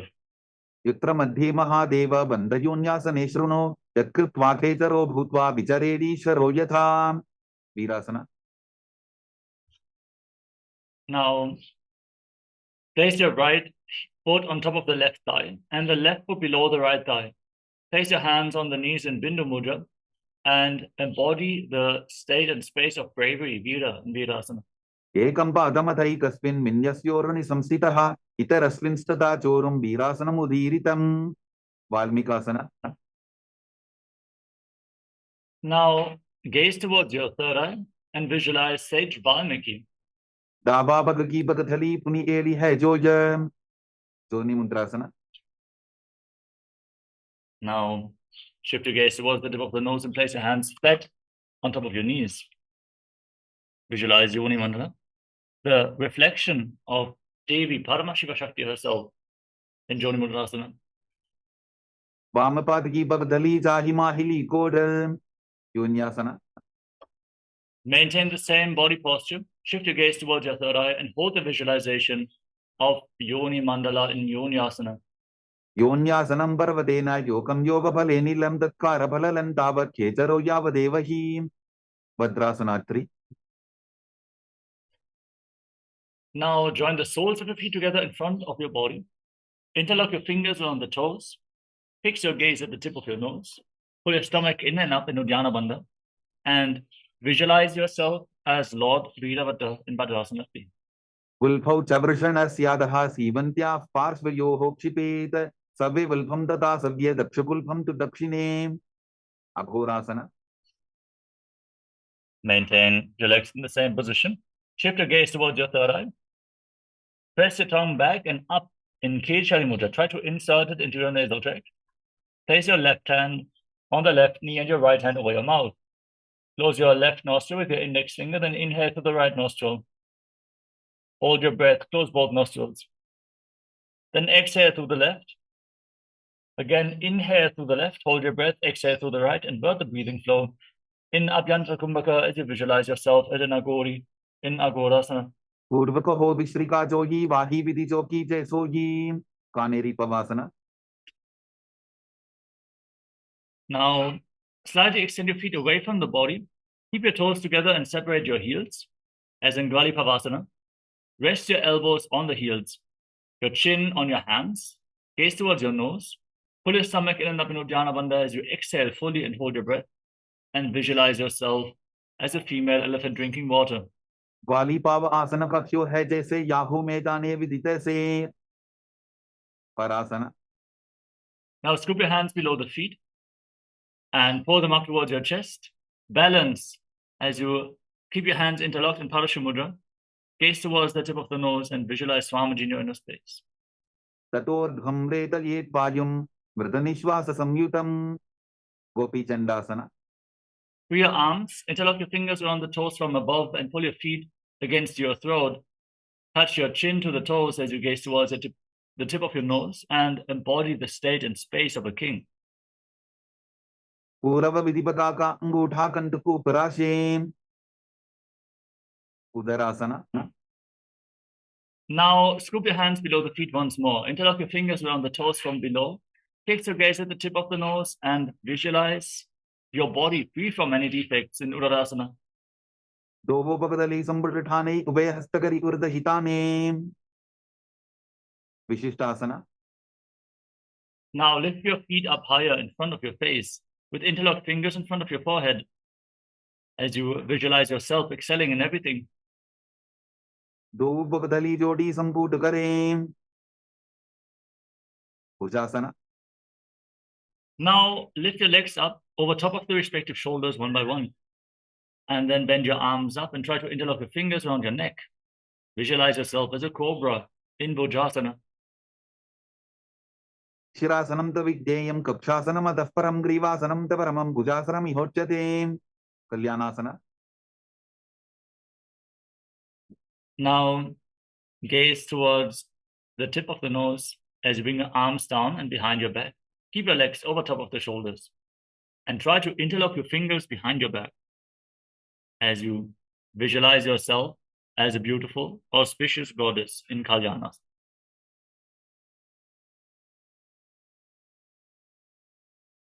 दो हाथ बकम नीचे आने तिनको बोड़ा नीचे ठाने. संकटासना. Now place the top of the left foot flat on the mat and sit on the left heel. Stack the right knee over top and place your hands on opposite knees. Gaze forward in Vaishnavi Mudra without focusing on any external objects. Just focus on your inner space as you visualize yourself as an elegant swan in Sankatasana.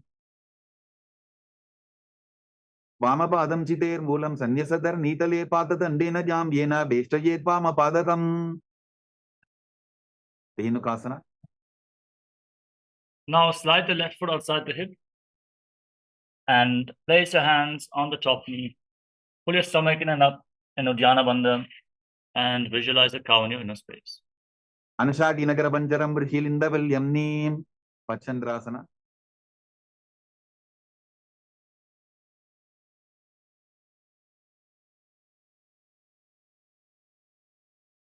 Now slide the right foot on top of the left thigh and place the left foot on top of the right knee. Bring your left arm behind your back and twist your spine. Hold on to opposite thighs and gaze up towards your third eye as you visualize Swamiji in your inner space. वामजङ्गपरितशिरठाने वामहस्तपिष्ठीति Sane. मच्छन्द्रासना 2. Now untwist your spine. Hold onto your big toes and lean forward and down. Place your forehead on the ground while visualizing Swamiji in your inner space. प्रथमजी मनातर्न जजोजी वामदंडपरिता फेसोजी. Guru Asna. Rise up, interlock your fingers and place them on the left knee, the top knee, as you engage Mahamudra Bandha, all three bandhas, and visualize Swamiji, your Guru, in Guru Asana. पूर्वमूले द्रपादस्य कनिष्ठिका प्रदेशुल्भं संस्थाप्य. संकटासना. Now place the top of the right foot flat on the mat and sit on the right heel. Stack your left knee over the right and place your hands on opposite knees. Gaze forward as you visualize yourself as an elegant swan. वामपादं चितेर्मूलं सन्न्यसधर्नीतले पाददण्डेन जाम्येन वेष्टयेत् वामपादकम्. धेनुकासना. Now sit in between your heels, place your hands on the knees, pull your stomach in and up and visualize a cow. अनुषाटिनगरपञ्जरं ऋषिलिन्दवल्यं नीं. पच्छन्द्रासना. Now slide the left foot on top of the right thigh and place the right foot on top of the left knee. Gaze up towards your third eye and visualize Swamiji in your inner space as you twist your spine. Hold on to opposite thighs. वामजङ्गपरितशिरठाने वामहस्तपिष्ठीति Sane. मच्छन्द्रासना 2. Untwist your spine. Hold on to your big toes and lean forward and down. Place your forehead to the mat and visualize Swamiji in your inner space. प्रथमजी मनातर्न जजोजी वामदंडपरिता फेसोजी. Guru Asna. Now interlock your hands and place them on the right knee. Engage Mahamudra Bandha and visualize Swamiji in your inner space. पूर्वमूले द्रपादस्य कनिष्ठिका प्रदेशुल्भं संस्थाप्य. पश्वासना. Now place your feet flat on the mat and hold on to your knees, pulling them against your chest with your hands. Place your tongue back and up in Kechari Mudra. Gaze towards your third eye and visualize Swamiji in your inner space. पादतले भूमौ निधाय चाननिवर्षे निधाय विपरीतहस्ताभ्याभू सहितदण्डे निबध्य बोधशोकासना. Now hold on to opposite wrists, rest your chin on the knees, gaze to your nose, and visualize yourself residing in an abode of bliss. दोभू भक्तली भूपरिधरे कोरमाश्लीट सेकरे कोरकटासना. Now bring your hands below the knees, hold on to opposite elbows, gaze towards your nose as you press your tongue back and up in Kechari Mudra. Try to insert your tongue into the nasal tract and push it up all the way towards your third eye.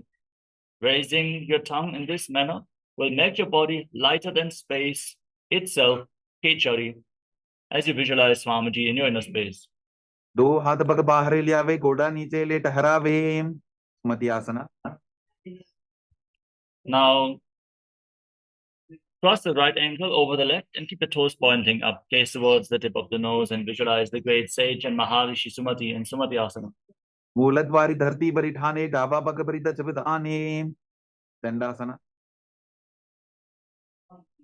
Now, extend the legs out in front, interlock your fingers, and raise your arms up straight above your head with your wrists pointing outwards. Engage Mahamudra Bandha, all the bandhas, and fix your gaze at the tip of the nose. Push your tongue upwards in Kechari Mudra as you visualize Swamiji in Dandasana. इदानीं गर्भिणीनां योगाभ्यासो यथा लघु सुखप्रसवला भाग्य प्रोच्यते प्राप्त नेपथीम्. आरंभासना. Now lean forward and down, catch your big toes in Prana Mudra with index and middle fingers. Inhale through one nostril and exhale through the other nostril, alternating as per your capacity in Nadi Shodhana without the support of your fingers. Yes, it is possible to inhale and exhale alternatingly without the support of your fingers. Cleanse Ida and Pingala Nadi, the central nadis, the main nadis along your spinal cord. Balance the prana within your body as you visualize Swamiji in Arambhasana. दोभू पग मिलिवा पसारी पका का अंगूठा पकड़ी लीलाट कोड़ा लगावे, विदोकासना. Now slightly separate your feet a hand's width and then raise your knees, scoop your hands below the shins and hold onto the soles of your feet from the outside. Lean forward and down and place your forehead on the ground in between your heels as you fix your gaze at the third eye and visualize Swamiji in Vidokasana. प्रथम बेसी दो पाव पसारी कचप ऊर्धको कुर्डो डारे, चालन धरी पवासना. Now join your heels together, keep your toes apart, extend your arms out to the side, scoop your hands below the shins with the palms facing up and rest your chin on the heels. Fix your gaze at the tip of your nose and visualize Swamiji in Jalandhari Pavasana. दो एड़ी मैली केटी से हाथ पसारी, ऊर्ध्व पिच्छिमतानासना. Now rise up, interlock place one leg up behind your neck and keep the other leg straight in front. If you cannot bring the leg behind your neck, don't worry. You can lift it over your shoulder, pull it towards your chest, or simply cross it over top of the opposite knee. Then lean forward and down. Hold onto the front foot with both hands and meditate on the 9 points within your body as revealed by Mahadeva, which are the soles of the feet. From there, move to the regenerative organs. From there, move to the navel, to the heart, to the throat, to the uvula, the top of your mouth, to the third eye, in between the eyebrows, to the top of your forehead, to the Brahmaranda, the crown of your head. Again and again, visualize the prana flowing step by step from the soles of the feet to the crown of your head in Pratyahara Pranayama. Withdraw from any external sensations as you visualize Swamiji in Urdhva Paschimottanasana. पश्चिमतानवत् संस्थितिं कृत्वा एकं पादं ग्रीवायां धृत्वा तिष्ठेत्. अनन्तासना. Now lean back with the leg behind your neck. Hold onto the foot as you extend the opposite leg out in front. Gaze towards the tip of the nose and visualize that you are infinite, endless, eternal, Ananta in Anantasana. उत्तानशयनी एकैकं पायी ग्रीवायां विन्यस्य इतरहस्तेन पावाग्रं गृहीत्वा. अंकुशासना. Now roll onto the side of the hand, holding onto the foot behind your head. Fix your gaze at the nose and feel in complete control. उत्तानशयित एकैकं पादं ग्रीवायां कुर्वन् इतरहस्तं कर्णमूले स्थापयेत्. दृशासना. Now lay on your back and pull your knees against your chest. Encircle your legs with your arms and then rock your body from side to side. Massage your back and relax from this intense stretch as you visualize Swamiji in Shasana.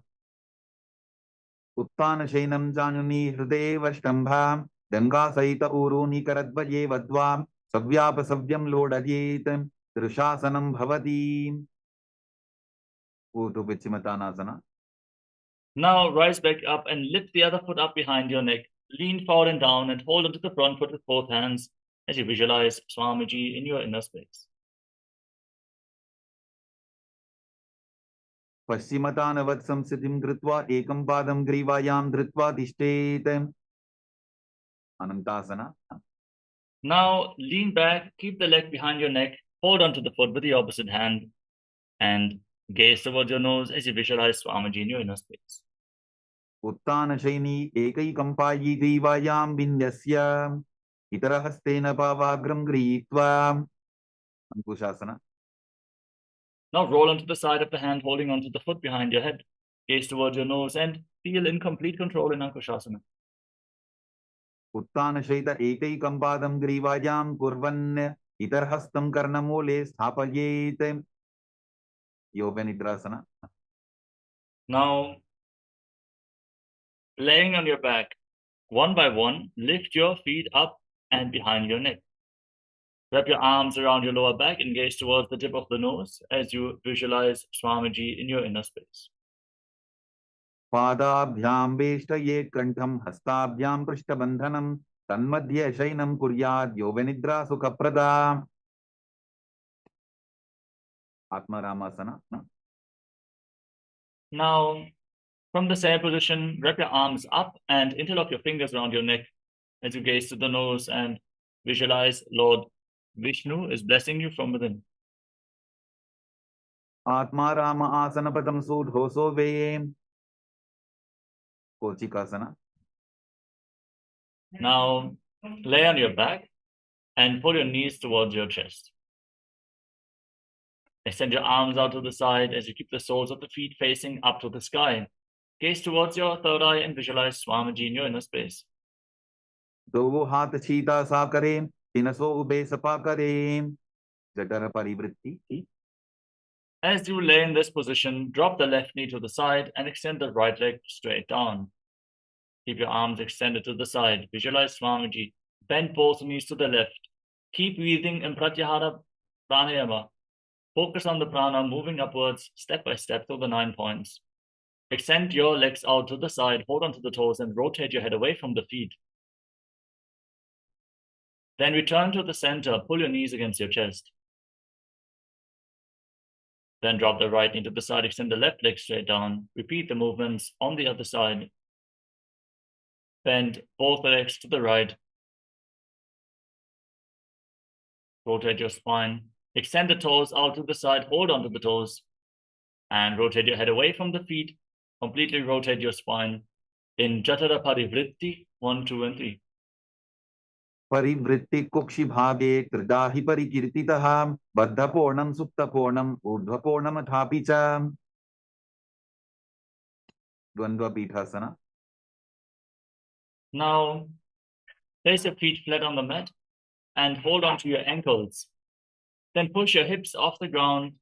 Inhale fully and hold your breath. Lock your throat and the perineum forcefully. And then hold your breath for a long time. Force the air into the Sushumna Nadi, the central Nadi of your spinal cord. As you gaze to your nose and visualize yourself as sturdy as a bridge in Dviparapitam. Pratikriyayutan dvandva pitha sarva balapradam garbhininam durbalanam idikargi jagadanum. Paryankasana. Now, bring your arms up and over top of your shoulders. Place your palms on the ground with the fingers pointing towards your feet. Then push your hands into the mat. Lift your body up off the ground. Rock your hands and feet closer together. If you want to raise your hips even more, breathe deeply through your nose in Sahaja Kumbhaka. Lead the prana along your spine as you visualize yourself as sturdy as stone furniture in Paryankasana. Uttana shenamastatalabhyam bhumim ashtadhyam padatalabhyam bhumim dhritva. Chottanasana. Now lay down on your back and keep your knees up towards your chest. Place your hands on the respective shoulders and move your hips in a circular motion. Visualize yourself playfully rolling around on your back like a dog in Shvotanasana. शववत् शरीरं संस्थाप्य जानुनी सम्मील्य नाभुवानि च हस्ताभ्यां कन्दरां बद्ध्वा भ्रामयेत् श्वोत्तनं भवति विपरीतकरणी. Now, kick your legs and your hips off the ground. Keep your palms on the mat. Point your toes to the sky. Lock your throat and hold your breath intensely in Mudra Kumbhaka as you move your legs in a circular motion while visualizing Swamiji. भूतले सशिरोर्दत्त्वा फेनगे चरणद्वयं विपरीतकृती चैषा सर्वतन्त्रेषु गोपिता विपरीतकरणी तु. Now stop the movement of your legs. Keep your toes pointing up. Intensify the Jataragni, the digestive fire, in these inverted postures. Karni विपरीताख्या सर्वाधिव्याधिनाशिनी नित्यमभ्यासयुक्तस्य जाठराब्धिविवर्धनीं लाङ्गलासना. Now drop your feet down over top of your head. Touch your toes to the mat. Engage Chalanada Bandha. Hold your breath and visualize yourself as a plow as you interlock your hands behind your back in Parusha Mudra and push your hands into the ground. नरकासने स्थित्वा नासिकाप्रदेशे भूमौ पादपृष्ठे स्थाप्य हस्तद्वयं सम्मील्य लम्बीकुर्यात् ग्रीवाप्रदेशेन भूमिं कर्षयेत् लाङ्गलासनं भवति. शयितपश्चिमतानासना. Now hold onto the feet over top of your head and visualize Paramashiva in your inner space in one of the 84 asanas revealed directly by Lord Paramashiva himself. तानं शयित्वात् कुर्वीत शयितपश्चिमतानकं सुप्तकोणासना. Now, as you hold onto the feet over top of your head, separate your legs wide apart. Keep the hips above the shoulder level for balance and visualize Swamiji in your inner space. परिवृत्ति कुक्षि भागे त्रिदाहि परिकीर्तितः बद्धकोणं सुप्तकोणं ऊर्ध्वकोणमथापि च Chakrasana. Now join your feet back together, hold onto your ankles, and as you visualize yourself as a wheel, roll onto your back in Chakrasana. शवासनस्तद्वो पादो कुर्यान्मस्तकतः परो युत्क्रमेण ततः शीघ्रमेतत् सर्वस्य साधनं सुप्तप्रसरितपादान्मुष्टासना. Now lay on your back and extend your legs up straight. Catch your big toes in Prana Mudra, and then separate your legs wide aside. Breathe in Ujjayi Pranayama. Make an ocean-like sound from your throat as you inhale through both nostrils and mouth and exhale through the left nostril in Supta Prasarita Parangushtasana. उत्तानपादं क्रौञ्चं च मरीचिम्बीरभद्रकं नटराजन्द्रिकोणं च सुप्ताङ्गुष्ठप्रसारणे सुप्तपादाङ्गुष्ठासना. Now join your feet back together. Keep holding on to the big toes and visualize Swamiji in your inner space. उत्तानपादं क्रौञ्चं च मरीचिम्बीरभद्रकं नटराजन्द्रिकोणं च सुप्ताङ्गुष्ठप्रसारणे मत्स्यासना. Now cross your legs into Padmasana and bring your knees to the ground. Hold on to opposite elbows over top of your head and fix your gaze at the tip of the nose. Visualize Matsya, the fish avatar of Lord Vishnu, in Matsyasana. गुप्तपद्मासनं कृत्वा उत्तानशयनं चरेत् ऊर्ध्वराभ्यां शिरो वेष्ट्या मत्स्यासनं तु रोगः. परशुरामासना. प्रथम. Now, from the same position, place the right hand over top of the left palm. Gaze towards the tip of the nose and visualize Lord Rama in your inner space in Parasharamasana. मकरे पद्मासन आचे सूधो Sorve भूपरिपाचे सर्वांगासना. With your legs in Padmasana, raise your knees up and kick your hips off the ground. Support your lower back with your hands, elbows resting on the ground. Gaze towards the tip of the nose and lock your throat. Hold your breath in Mudra Kumbhaka while visualizing Swamiji. अथ वक्षेत्र संक्षेपात् सर्वांगासनमुत्तमं यत्कृत्वा योगनिपुणः विद्याविस्पण्डितो यथा वृश्चिकासना. Now, lay on your back, place one foot on top of the opposite hip, and lift both your knees against your chest, engage your core. Breathe in Mocha Kumbhaka and gaze towards your third eye as you visualize yourself as a scorpion. Send your arms up over top of your head and hook the fingers forward like the stinger of a scorpion in Vrishchikasana. प्रथमशयनसूतौ शीशिकेशिकी सन्धि सुदाखीं वृश्चिकासना. Now, exchange the position of your feet and repeat Vrishchikasana, the scorpion pose on the other side. प्रथमशयनसूतौ शीशिकेशिकी सन्धि सुदाखीं वृषभादक्षेपासना.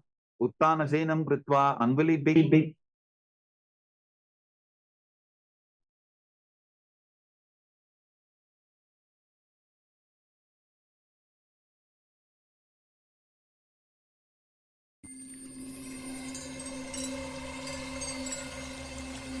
I welcome you all with my love and respects. Let you all open all your three eyes. Om Nityananda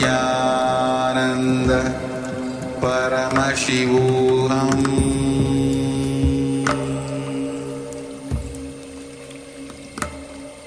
Om Nityananda Paramashivoham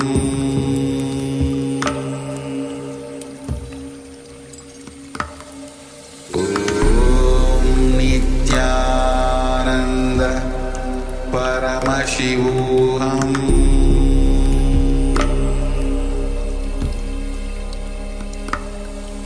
Om Nityananda Paramashivoham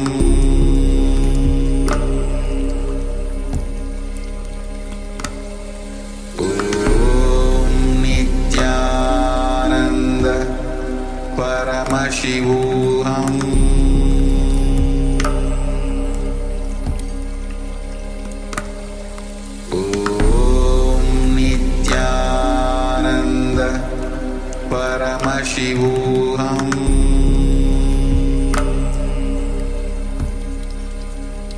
Om Nityananda Paramashivoham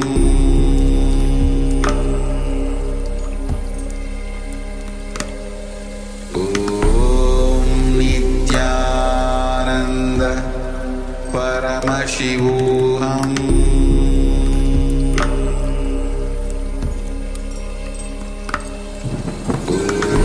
Om Nityananda Paramashivoham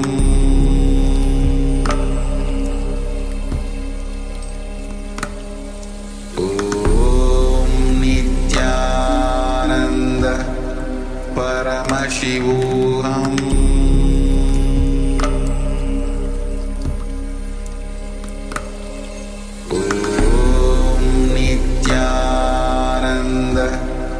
Paramashivoham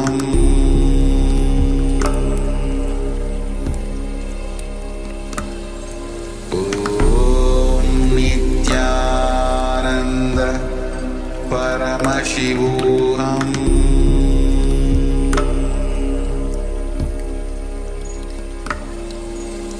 Om Nityananda Paramashivoham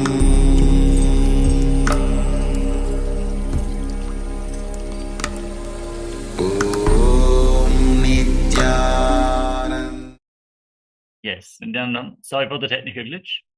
We are back with the next asana of the sequence, Vrishyapadakshipasana.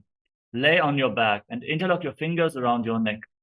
Lift your legs off the ground and alternate pulling your knees in towards your chest back and forth. Visualize Swamiji in your inner space. Stomp like the feet of a bull, Vrishyapada and Vrishyapadakshipasana. वृषभादक्षेपासना. उत्तानशयनं कृत्वा अन्वलिभिः कन्दराम्बद्ध्वा पूर्वपरं मिलित्वा नितम्बेन भूमिं स्पृष्ट्वा मारोत्तनासना. Now place your palms on the ground at the side of your hip and alternate lifting your knees up Try to touch your ears with the respective knees again and again as you visualize Swamiji in your inner space. Vottanavatsamsiti कृत्वा जानद्वयं पर्यायेन कर्मयोः संस्पृशेत् वृकासना.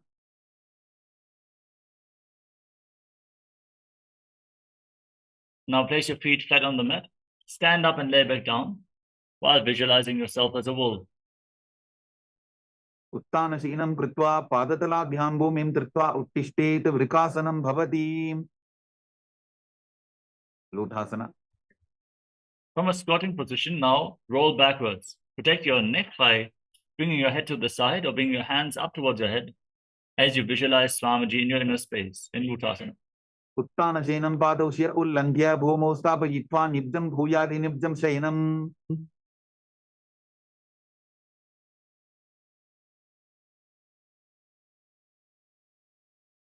Tarathasana. Now, as you lay on your stomach, place your palms on the ground at the side of your shoulders. Contract your lips and make a whistling sound like a flute through your mouth on the inhalation. Visualize yourself as a chariot carrying warriors into a battle for Dharma on your chariot back in Sarathasana. निब्जं शयनं कृत्वा नाभिं भूमौ निधाय स्तम्भद्धस्ताभ्यां भूमिं वष्टभ्य ओष्ठौ निमील्य वेणुवत्सं कृत्य तिष्ठेत् सरठासनं भवति. देहल्युल्लङ्घनासना. Now, push your body up into a plank position and alternate jumping your feet in between the hands back and forth as you visualize yourself transcend body and mind.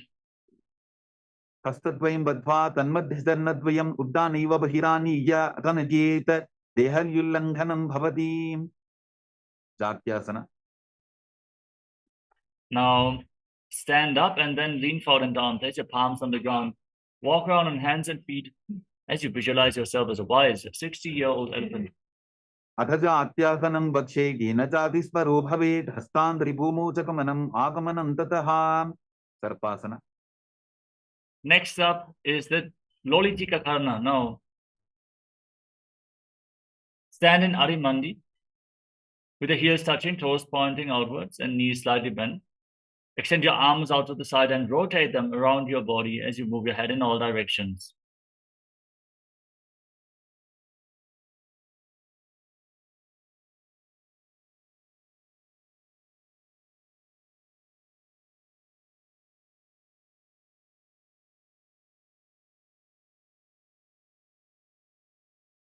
Next up is Sarapasana. If you have a rope available, tie your feet with a rope. Keep them close together. Keep your elbows close to your waist, your hands on your thighs. Stand erect on the mat like a rod and visualize that your Kundalini Devi is rising and curling upwards around your body like a serpent in Sarapasana. अथ सर्पासनं वक्षे वायुपानाय केवलं शरीरं दण्डवत्तिष्ठेत् रज्जुबन्धस्तु पादयोः वायवी कुण्डली देवी कुण्डलाकारमङ्गुले. उष्ट्रसाधनासना. Now lean forward and down and catch your toes from the front. Keep your hands and fists and walk around on the mat like a camel. उष्टिकनिष्ठिका प्रदेशेन भूमौ निधाय परिपादतले संस्थाप्य उष्ट्रवत् उष्ट्रसाधनं भवति. अश्वासना. Now hold onto your toes from the side with your hands and fists and walk around on the mat like a horse. उष्टिकनिष्ठिका प्रदेशेन भूमौ निधाय उपरिपादतले संस्थाप्य अश्ववत् शरीरं चलनीयम् अश्वासनं भवति. कपोतनिटकासना. Now stand with the heels touching and the toes pointing outwards, hands interlocked behind your back. Hold your hands down towards your calves. Lean back as far as possible and breathe deeply through your nose as you visualize yourself as a soaring bird diving. पादतले भूमौ निधाय पृष्ठभागेन हस्तौ जङ्घापर्यन्तं नीत्वा कपोतनिटकं भवति. Next up is the Tala Pushpa Bhutam Karana. Rise up, stand in Arimandi, heels touching, toes pointing outwards and knees slightly bent. Bring your hands in front of your chest. In Namaskara Mudra and bow down to one side. Raise the respective heel. Open up your palms on both sides again and again.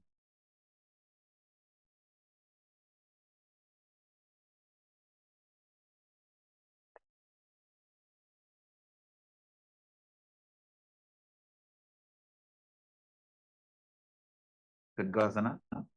Now, gaze to your nose and visualize yourself as a rhinoceros as you lay down on your stomach, and jump your feet back up towards your hands and stand with your hands slightly extended in Namaskara Mudra, resembling the horn of the rhinoceros in Khadgasana. लुचसरतमासनं कृत्वा पादतलाभ्यां भूमिं वष्टभ्य उत्तिष्ठेत खड्गासनं भवति. उत्थानोत्थानं. Now sit down on the mat and stand back up. Hold on to weights if you have them available. You can also just squat down as low as possible again and again as you gaze to your nose and visualize Swamiji. पुनः पुनः उत्थातव्यम् असितव्यम् इति उत्थानोत्थानं भवति. कुशलासना. Now raise your arms up above your head and jump again and again while visualizing yourself as a mace. सरलं स्थित्वा ऊढं बाहुनयेत् वारं वारम् उड्डानं कृत्वा नद्येत कुशलासनं भवति. शीर्षकासना. Now hold on to one foot and pull it up towards your chest. Sit down and stand back up with the opposite leg. As you alternate on both sides, visualize Swamiji in your inner space. एकैकं पादतलं कुक्षु निधाय तिष्ठेत् उत्शीर्षकं भवति. ताण्डवासना. Now extend your left, rotate your right foot outwards so the toes are pointing to the side. Lift the left knee towards your chest and circle it with the respective arm. Keep the left hand in a fist and the right hand on the inner thigh in Parshvajanu Karana.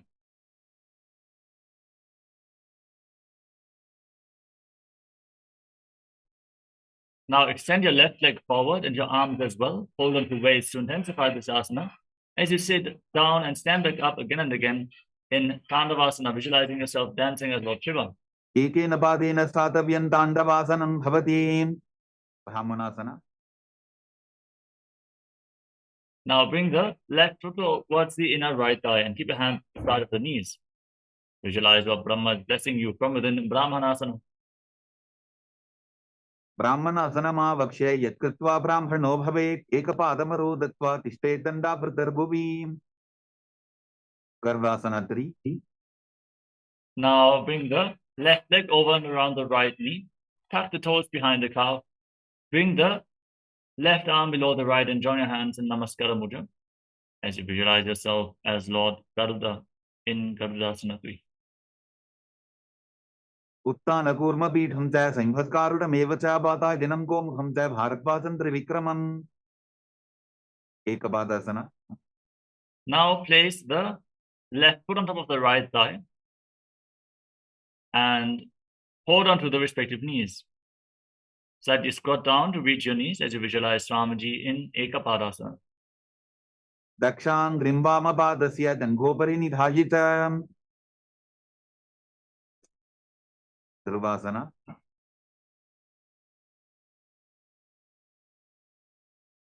Now hold on to the left big toe and extend the leg out to the side. Rotate quickly on the standing leg as you visualize yourself as the North Pole Star in Dhruvasana. एकेन हस्तेन दण्डरूपस्य एकस्य पादस्य भ्रं धृत्वा इतरपादतलं भूमौ निधाय त्वरया भ्रमणं कर्तव्यं. ध्रुवासनं भवति.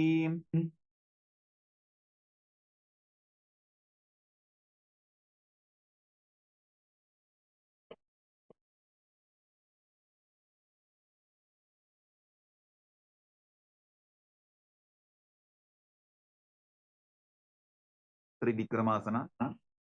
Now lift the left leg up and behind your neck if you can. Otherwise, you can pull it towards your chest or bring it over your shoulder or even over the opposite knee. Then sit down and stand back up on one leg. Use the support of some solid furniture and visualize that Lord Vishnu is blessing you from within. ग्रीवायां पादं संस्थाप्य स्थातव्यम् उत्थातव्यं. त्रिविक्रमासनं भवति.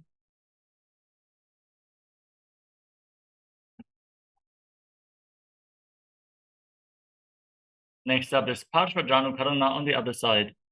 Now, keep the toes of the left foot pointing outward and raise the right knee towards your chest. And circle the right leg with the respective arm, the hand in the fist, the left hand on the inner thigh.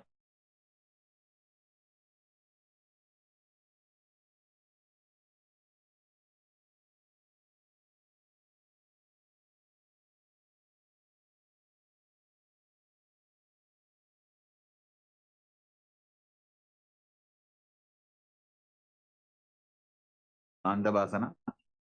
Now extend the right leg forward, extend your arms out in front, and sit down and stand back up while visualizing yourself dancing as Lord Shiva. Ekena padena sthatavyan Dandavasanam bhavati. Brahmanasana. Now bring the right foot against the left thigh and keep your hands at the side of the knees as you visualize Lord Brahma blessing you from within. Brahmanasana vakshe yat kritva brahmano bhavet ekapadamaro datva tishte dandavritarbuvi. Garvasana 3. Now bring the right leg over and around the left knee and tuck the toes behind the calf. Bring the right arm below the left and join your hands in Namaskara Mudra as you visualize Lord Garuda. Uttana kurma pitham cha sambhatkarudam eva cha bata dinam ko mukham cha bharatvasan trivikramam. Ekapadasana. Now place the right foot on top of the left thigh and hold onto your knees with your hands as you visualize Swamiji in your inner space. Dakshan grimbama padasya dangopari nidhajitam. Dhiruvasana. Now hold onto the right big toe and extend the right leg out to the side as you visualize yourself as the north pole star rotate quickly in Dhiruvasana. Ekena hastena dandarupasya ekasya padasya brahm dhritva itarpadatalam bhumo nidhagyam tvaraya brahmanam kartavyam dhruvasanam bhavati. Trivikramasana.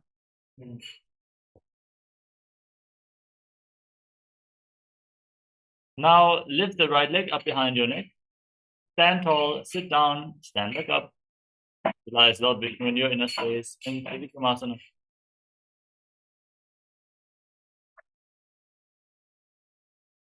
Trivayam padam samstapya sadhavyam uttatavyam trivikramasanam bhavati. Gorkandiliasana. Now stand with the heels touching, toes pointing outwards, hands slightly extended away from your hips, fingers pointing one by one. Breathe calmly and relax in Samanaka Karana as you get ready for the final 100 asanas of this sequence.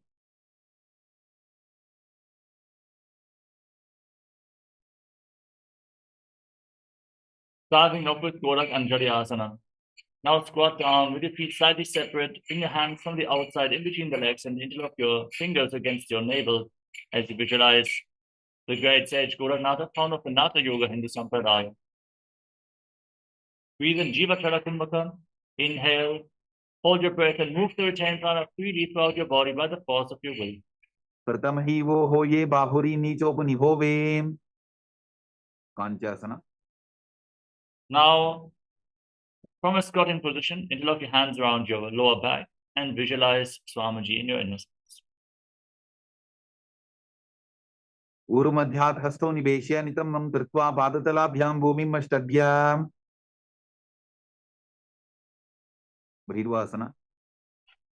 Now, bring your feet together close towards your body and squat down all the way. Interlock your hands around your lower back and gaze down towards your navel as you visualize Bhagavan Kala Bhairava, the Lord of Time. Dobu bakagi talyaki mahili kor milai bana bani ukar mod vaise. Varahasana. Now, with your heels together, toes pointing outwards, join your hands behind your back in Anjali Mudra, behind your head with the fingers pointing down, elbows raised. Gaze towards the nose and visualize Varaha, the Boa avatar of Lord Vishnu. Pakdali ki mahili pori milai bana bani ukar vaise. Prabhitasana. Now hold onto your big toes in Prana Mudra and raise your hips to the same level as your knees as you visualize Swamiji in your inner space. पार्श्वित्वय सम्मील्य स्थित्वा नितम्बं दानप्रदेश आनीय तिष्ठेत् त्रिपीठासनं भवति Bakasana. Now place your palms on the ground and bring your knees onto your arms towards your armpits.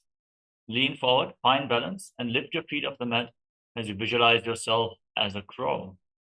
हस्ताभ्यामौनिमवष्टभ्य चानुद्वयं नाभौ सम्मील्य तुष्टान्न कपालियासना. Now place your head on the mat, form a triangle between your head and your hands. Bring your knees onto your elbows, your hips above the shoulders, lift your legs up and cross them into Padmasana. Gaze to your nose and visualize Swamiji in your inner space. Continuously move the retained prana up and down within your body in Jivachala Kumbhaka. आसन पोवन कपार आथो होयी उत्तासना. Now come to a kneeling position. Sit in between your heels with the toes touching behind your back. Hands on your knees, gaze to the nose and visualize that you're sitting in the secret seat with Paramashiva and Guru. जानो गोरंतरे पादौ कृत्वा पादौ च गोपजेते vrikshasana 2. Now place your hands on the mat and lift your hips up high. Walk your feet forward and kick your legs up into a handstand. Lean against the wall for support if needed. Everyone should perform this asana to purify all 7 chakras as you visualize yourself as a tree with deep roots going into the ground from your hands in Vrikshasana 2. सप्तचक्रक्षालनाय vrikshasana विशेषकाञ्चन इन्द्रियदाढ्य पुनभेदान् समभ्यसेते शिबुआसना. Now bring your hands and feet closer together. Gaze towards your third eye and visualize Tejas. Shining light is flowing towards your third eye, rejuvenating your body, bringing divine radiance to your being. दोवो बबजोड़ी माही कुल्फ मिलाये मत्यासना 2. Gently lower your legs down and now come to a plank position. Hands shoulder width apart. Lower your chest down towards the ground and push yourself back up again and again as you visualize yourself as a fish in Matsyasana 2. नित्यं शयनं कुरुपरो पार्श्वभागाय मूर्धवृत्त्या हस्ततलाभ्यां भूमिं वष्टभ्य वारं वारम् उद्दानं कुर्यात् मत्स्यासनं भवति सर्पासना 2. Lay on your stomach and place your hands on the hips. Lift your head and chest from side to side as you visualize and move your body like a snake in Sarvasana 2. दिग्धं शयनं कृत्वा हस्तोनितमं संस्थाप्य पादोदीकीकृत्य सम्मीलयन् पुरसदन्तव्यं सर्पासनं भवति निदालम्बनासना. Now place your elbows on the ground in front of you. Join your palms in Padma Mudra, the lotus mudra. Rest the chin on your hands and visualize that your body is without any external support in Nidalambanasana. कराभ्यां बन्धसं कृत्वा तिष्ठेत् पुरपरया सुधी मुखमुन्नमनुच्चायी निरालम्बनमासनं निरालम्बनयोगी स्यान् निरालम्बनमासनं निरालम्बनता ध्यानं निरालम्बनमासनं सत्रासना. Now place your palms flat on the mat in front of you. Bend your knees and raise your feet.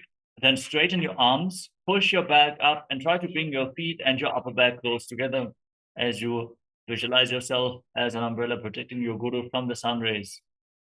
अर्ध्यासनौ स्थित्वा हस्तदलाभ्यां भूमिमष्टभ्य उन्नजाति छत्रासनं भवति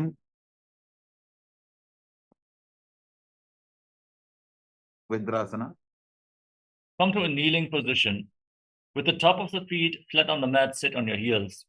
Now extend your arms out in front and place your palms and your forehead on the ground. Gaze through your nose and visualize yourself as Vajra, the weapon of Indra, symbolizing your indestructibility.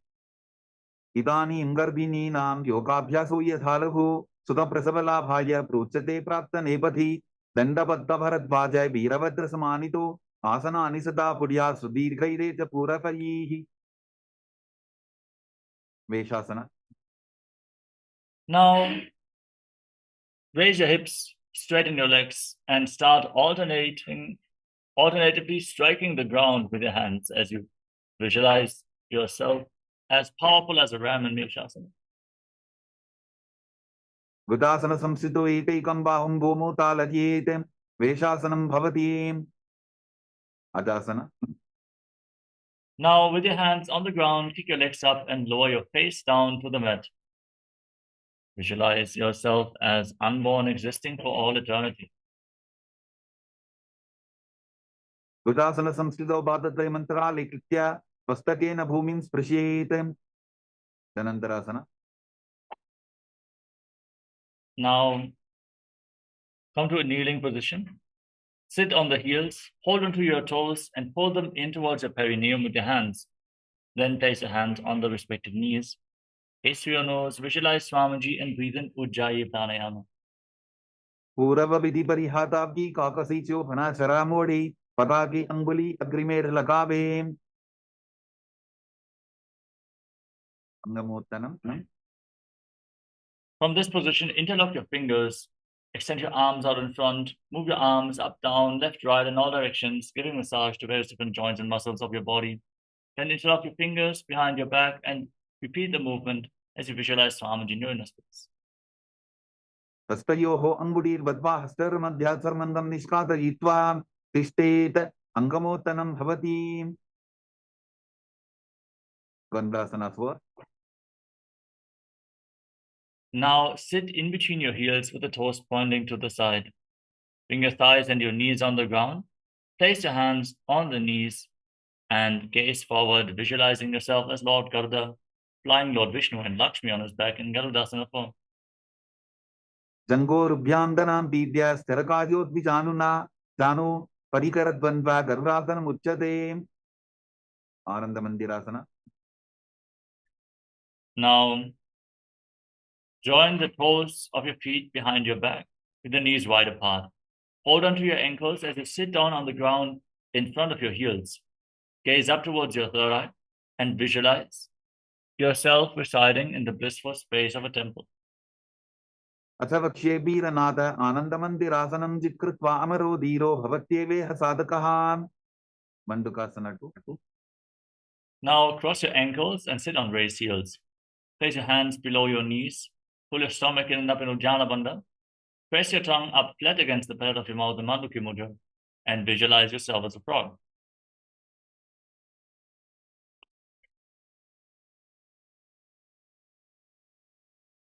Prishtam sambitable dhabhyam dhanvandye savala yapratihi asto padatale chitto mandukam patra dosharit. Narasimhasana. Now tuck your toes and sit on raised heels. Place your palms on the ground in front of you, thumbs touching. The base of your hand should touch your toes. Now gaze to your nose, stick your tongue out and exhale forcefully through your mouth again and again while visualizing yourself as Lord Narasimha, the lion avatar of Mahavishnu. Dovu bhanapani hoi vaise edi melar gudani vaise samasarirani kaat harave nasa abratastiko lyave. Visharakasana. Now with your toes tucked, sit on raised heels and cover your mouth with your hands. Bring your thumbs underneath the teeth and close your lips. Inhale through the right nostril and exhale through your mouth again and again as you gaze to your nose and visualize Goddess Durga victorious over all your fears.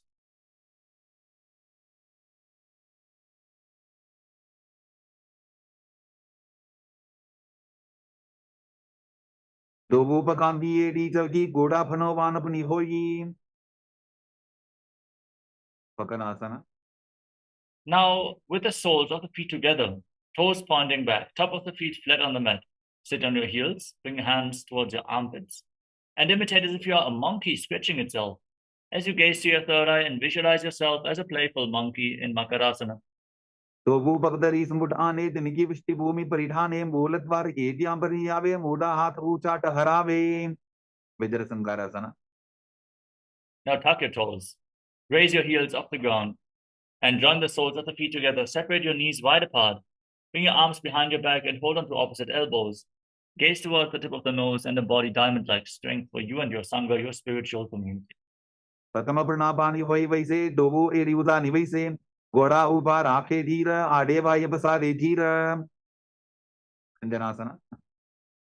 Now cross your feet. Sit on the raised heel. Place your palms on the mat next to your body. Pull your stomach in up in Ujjana Bandha and gaze towards the tip of the nose as you embody perfect physical and mental health in Kanchanasana. Kanjanasana vakshe yadgritva sustiro bhavet prishte padatvayam badva hasto bhumo pradharajyet. Kurmasana. Now maintain the same position, but place your hands on the knees and make your upper back and neck stiff like the shell of a turtle with a stable body and mind to live for hundreds of years. Gaze to your nose in Kurmasana, the turtle pose. Ulfo Severshanasyaho Vikramena Samahito Prajukaya Shiro Grivam Kurmasanamititam Yokasana. Now maintain your hands on the knees, but relax your upper back and neck. Gaze to the nose and visualize Swamiji. Gutam Dienyaval Babhyam Vikramena Samahitaha Yogasanam Bhavedeta Didiover Vidovituhu Vidovasana. Now stand on your knees and cross your feet behind. Bring your toes towards the opposite knees. Then hold your calves with the fingers inside and the thumbs outside. As you gaze towards your third eye, lean back and visualize a space of eternal oneness Advaita with Swamiji in Vijugasana. Goda Vamo Bohoji, Goda Arara Chetoji, the Chipad ki Pani Rahave, Pano Vamo Goda Rigilave, Bushtrasana 2. Now, place the top of the feet flat on the mat. Hold onto your heels, lean backwards. Push your hips forward, tilt your head back, and visualize yourself as a camel. Merutandaglanti Dadya, Sandhimadai Shukumar, Kapoto Ostrasana, Bhyasa, Kudyanmita Hitasana, Titiyasana. Now, lean back further. Sit on your heels and place your elbows and the back of your head on the ground. Hold on to the soles of your feet with your hands and gaze to the nose as you visualize yourself as a lotus blooming. Dobu Edi Sambudare, Sole Molat Badidar Idhare, Phana Pani over Hoye Baise, Bahuri Pishti Shikare, do I say Viradasana. Now, lay back flat and rise back up again and again. You can use the support of your hands if needed. Gaze towards the nose and visualize the healing and liberation of all causal subtle forms of your body. Kapotasana. Now, lean back even further. Bring your arms up over top of your shoulders. Try to bring your forearms to the ground. Hold on to your feet as you bring your head in between the heels and visualize yourself as a beautiful dove in Kapotasana.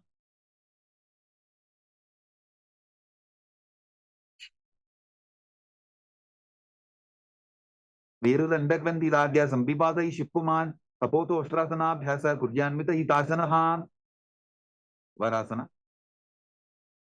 Now, rise up. Stand on your knees with the toes tucked behind.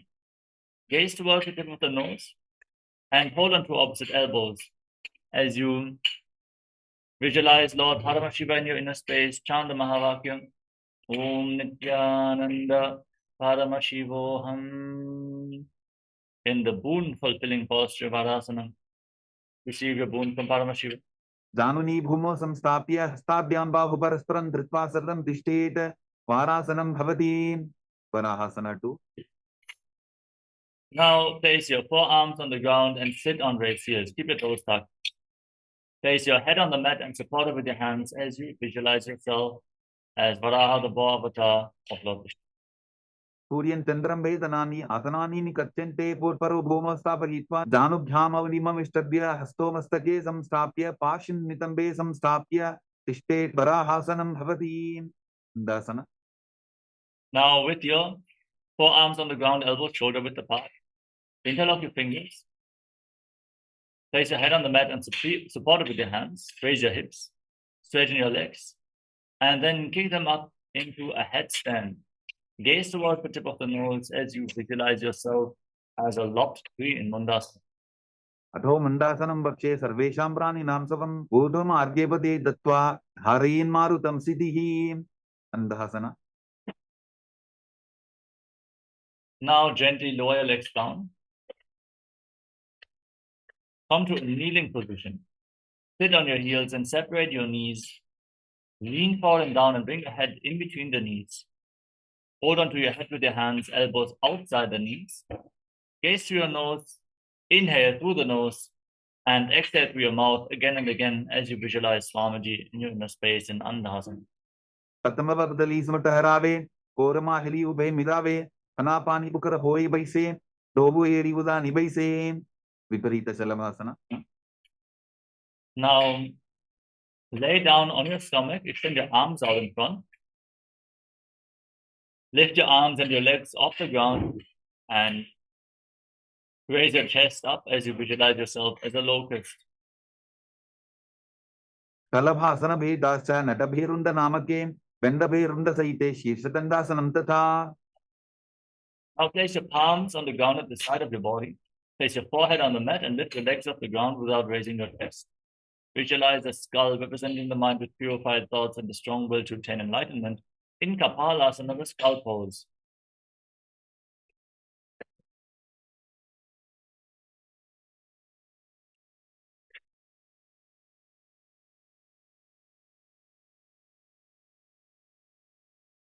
आकाशकपोटासन है ना.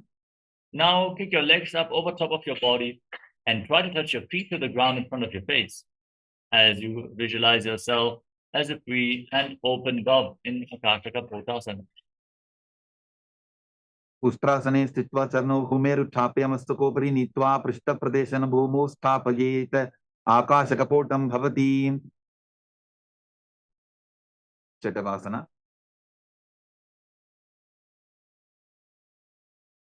Now in a kneeling position, lean forward and place your forearms on the ground.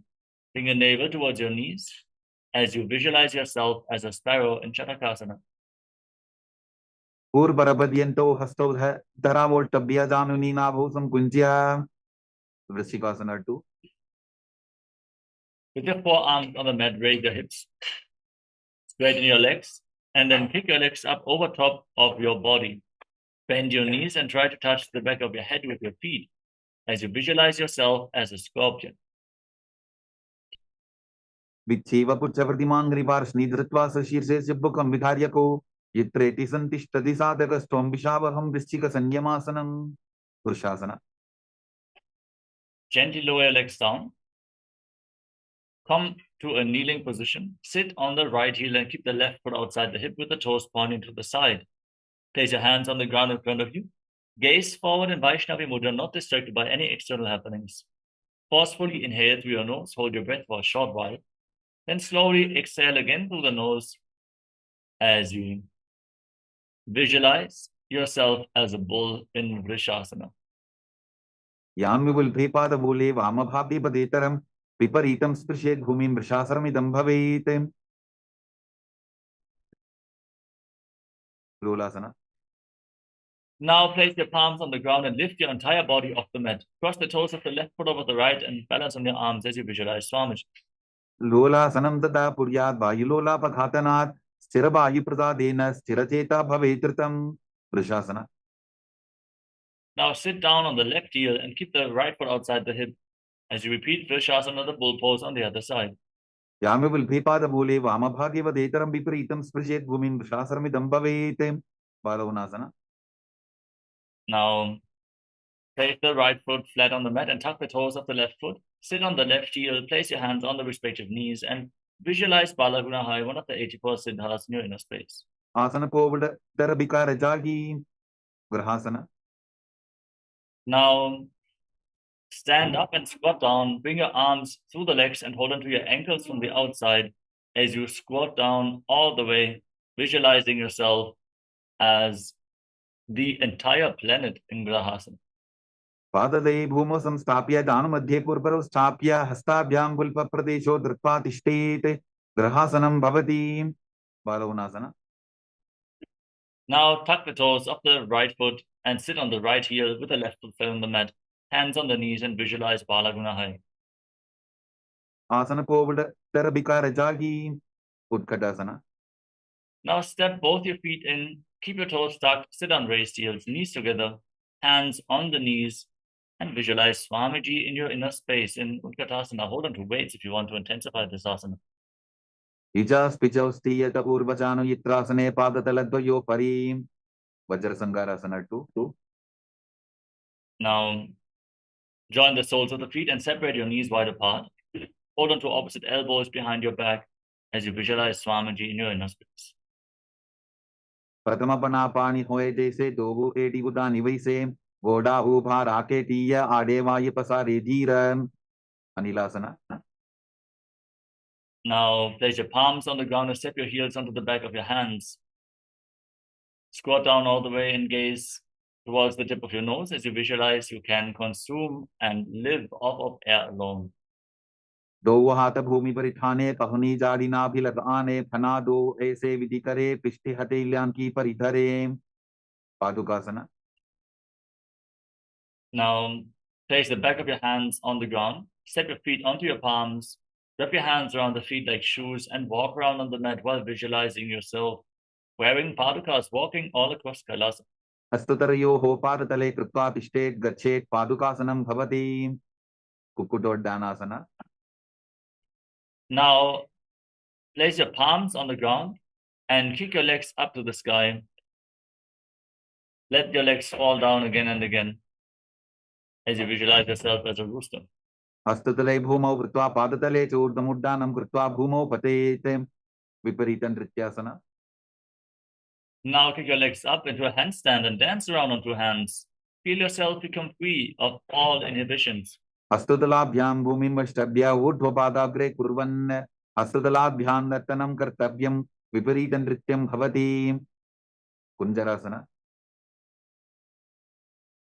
Now stand with your legs separate, lean forward and place one palm on the ground, place the other hand on the respective ear.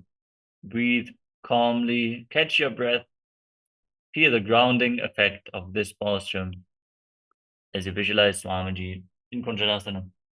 अथ वक्ष्ये महादेव कुञ्जरासनमुत्तमं करे नैकेन पादाभ्यां भूमौ तिष्ठेत् शिरकरः. कुञ्जरासना. Now exchange the position of your hands. Place the other hand on the ear. Repeat Kunjarasana on the other side. अथ वक्ष्ये महादेव कुञ्जरासनमुत्तमं करे नैकेन पादाभ्यां भूमौ तिष्ठेत् शिरकरः. पदम्बासना. Now join your feet together and squat down all the way. Hold onto your ankles and lift your toes and your buttocks off the mat. Balance on your heels as you visualize yourself as a kadamba tree, a pious tree that promotes a long life. पार्श्वभ्यां भूमिं वष्टभ्य हस्तद्वयेन पुल्भौ धृत्वा तिष्ठेत् कदम्ब भवति. पवनमुक्तासना. Now sit on the ground and hold onto your knees. Pull them against your chest with both hands. Breathe deeply against your thighs. Expand your chest and back. Visualize any excess vata being balanced within your body or released in Bhavanamuktasana. द्वयोः स्तुपादयोः पाणिं लात्वा सुस्वनितम्बके जानन् वक्षसि सादरबभ्रतीकरवन्दनैः. चकोरासना. Now lift the right leg up behind your neck and extend the opposite leg forward. Keep your hands on the ground and lift your entire body off the mat. Gaze towards your third eye and visualize yourself as a powerful source of energy in Chakrasana. पूर्वतानं तदस्पादपीठं भद्रासनं तथा चकोरक्रौन्तशलभभुजङ्गमपि वृश्चिकं. Dhanurasana 2. Now hold on to your big toes in Prana Mudra. Extend the right leg forward and pull the left foot towards your ear. Visualize yourself as a bow in Dhanurasana 2. Take aim. पादाङ्गुष्ठौ तु पाणिभ्यां गृहीत्वा श्रवणावधि. अष्टावक्रासना. Now lift the left leg over top of the left shoulder and place the right foot on the left foot. Extend your legs out to the side. Lean forward, find balance, and lift your body off the ground as you visualize yourself as a flying crane. वासिष्ठमदकौन्दिन्यम् ऊर्ध्वकुक्कुटमेव च अष्टावक्रमथोत्थानं मयूरं सेतुबन्धनं. प्राणासना. Now place the left foot flat on the mat and the right foot on top of the left thigh with the left knee raised. Bring the left shoulder underneath the raised knee and push the right knee to the ground as you gaze up towards your third eye. Visualize you're immortal and able to exist solely on prana and pranasana. एतत् प्रभेदं वक्ष्यामि करोति यस्य चामरः एकपादमुरो बद्ध्वा स्कन्धेऽन्यपादरक्षणं. पार्श्वमत्स्येन्द्रासना. Now bring the right foot outside the left hip, step the left foot over the right knee, twist your right elbow over the raised knee with a hand below. Interlock your hands behind your back, twist your spine, gaze towards your third eye, and visualize Sage Matsyendranath in Paramashivoham. पार्श्वाभ्याम दृष्टते यास्तु पार्श्वमत्सेन्द्रमुत्तमम् चकोरासना. Now lift the right leg up behind your neck and extend the left leg forward. Keep your hands on the ground, gaze up towards your third eye, and visualize yourself as a powerful source of energy as you breathe in Sahadra Kumbhaka. पूर्वतानं ततस्पादपीठं भद्रासनं तथा चकोरक्रौन्तशलभभुजङ्गमपि वृश्चिकं Dhanurasana 2. Now hold on to your big toes, pull the right foot towards your ear with the left leg extended forward. Visualize yourself as a bow in Dhanurasana 2. पादाङ्गुष्ठौ तु पाणिभ्यां गृहीत्वा श्रवणावधिम् अष्टावक्रासना. Now lift the right leg over top of the shoulder. Place the left foot on top of the right foot. Extend your legs out to the side. Lean forward, find balance, and lift your body off the ground as you visualize yourself as a flying crane in Ashtavakrasana on the other side. पासिष्ठमदकौण्डिन्यम् ऊर्ध्वकुकुटमेव च अष्टावक्रमथोत्थानं मयूरं सेतुबन्धनं प्राणासना. Now place the right foot flat on the mat and the left foot on top of the right thigh. Bring your right shoulder underneath the raised knee and push the left knee to the ground as you gaze towards your third eye. Visualize Swamiji in your inner space. एतत् प्रभेदं वक्ष्यामि करोति यस्य चामरः एकपादमुरो बद्ध्वा स्कन्धेऽन्यपादरक्षणं पार्श्वमत्स्येन्द्रासना. Now bring the left foot outside the right hip, step the right foot over the left knee, twist your left elbow outside the raised knee and bring the hand below. To interlock both hands behind your back, twist your spine, gaze up towards your third eye, and visualize the great sage Matsyendranath, master of Hatha Yoga. पार्श्वाभ्यां दृष्टते यास्तु पार्श्वमत्स्येन्द्रमुत्तमम् अर्धपश्चिमतानासना. Now extend the right leg straight and bring the left heel against your perineum. Lean forward and down and hold onto the front foot with both hands. Visualize Swamiji in your inner space as you breathe in Jiva Chala Kumbhaka. Inhale all the way, hold your breath, and move the retained prana upwards, downwards along your spine, throughout your limbs, just by the force of your will alone.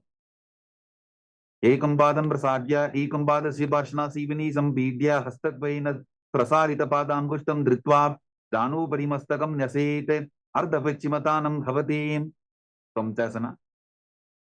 Now bring the top of the left foot flat on the mat at the side of your hips. Place the knee on the ground and hold onto the right foot, extending it up in front of your face. Keep your knees straight and visualize yourself as a crane. उत्तानपादं क्रौञ्चं च मरीचिं वीरभद्रकं नटराजन्द्रकोणं च सप्ताङ्गुष्ठप्रसारणे अर्धपश्चिमतानासना.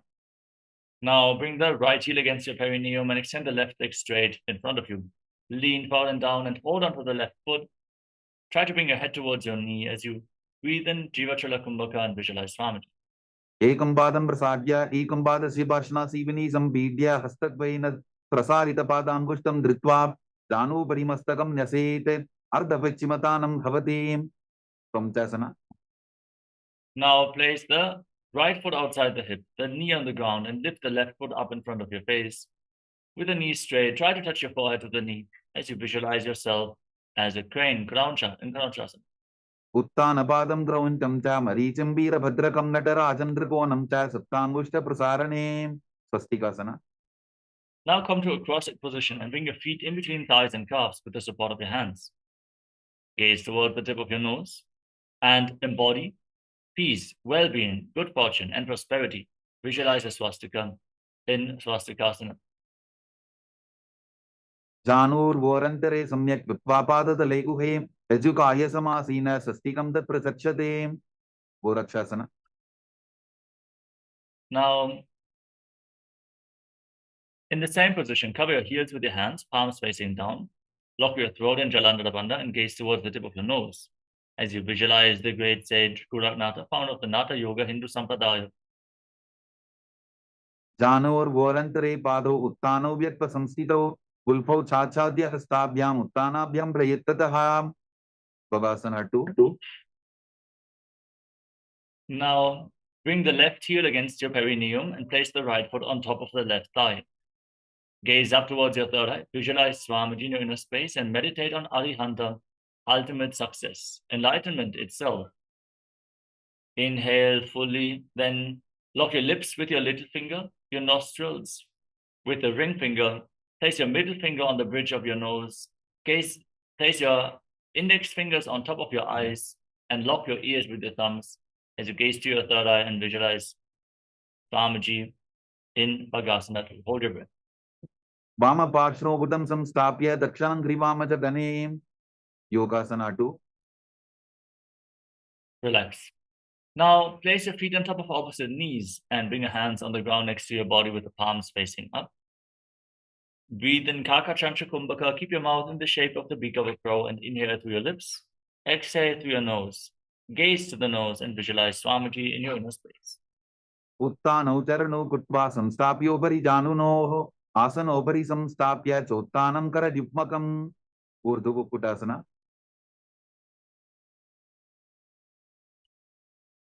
Now bring your hands flat on the mat next to your body and lift your entire body off the ground. With the legs in Padmasana, visualize yourself as a rooster. Vasishtamata Kondinyam Urdhukukuta Vevacha Ashtavakramathotanam Majuram Setu Bantanam Siddha Harataliasana. Now bring your hands through your legs and place your palms on the ground. Don't lift your body up. Stay seated on the mat with your elbows close to your navel. Gaze towards your nose and visualize Swamiji in your inner space. Pratamapadmasana Pokare Astudo Vodasan Didare Ube Hatele Bhuderi Raki Ocha Vodasan Dime Dake. Hamsasana. Now push your hands into the ground and lift your entire body up the mat. Fix your gaze at the tip of the nose and visualize yourself as an elegant swan in Hamsasana. Kukutasana Stitva Standaparyantam Muru Ninitva Tishtete Hamsasanam Bhavati. Karmukasana. Now push your hands through your legs, lean forward, and place your forehead on the ground as you interlock your hands behind your back in Parashamudra. Visualize yourself as Pinaka, Lord Shiva's bow in Karmukasana. Padmasana Kopare Gora Sandima Hikar Idare Tarapatu Sri Kardobu Ane Konya Upar Sandile Thane. Kurmasana 2. Now come to the front of your mat as you sit in Padmasana. Bring your arms through the legs and bend your elbows so you can hold onto your shoulders. Gaze forward as you visualize yourself as a turtle with a stable body and mind to live for hundreds of years. Bain Janga Brata Sinapama, Dain Janga Pariva, Bain Yava. Granthi Bhedasana. Now lock your throat and gaze to your nose and rejoice knowing you're sitting in Shiva's secret nod posture. Atha Bakshe Neelakantha Granthi Bhedasanam Shubham Nyatva Rudra Bhave Chipram Sukshma Vayuni Shevanate. Uttana Kurmasana. Now roll onto your back, keep holding onto the shoulders, gaze to your nose and visualize yourself as a turtle laying on its back in Uttana Kurmasana, the upward facing turtle posture.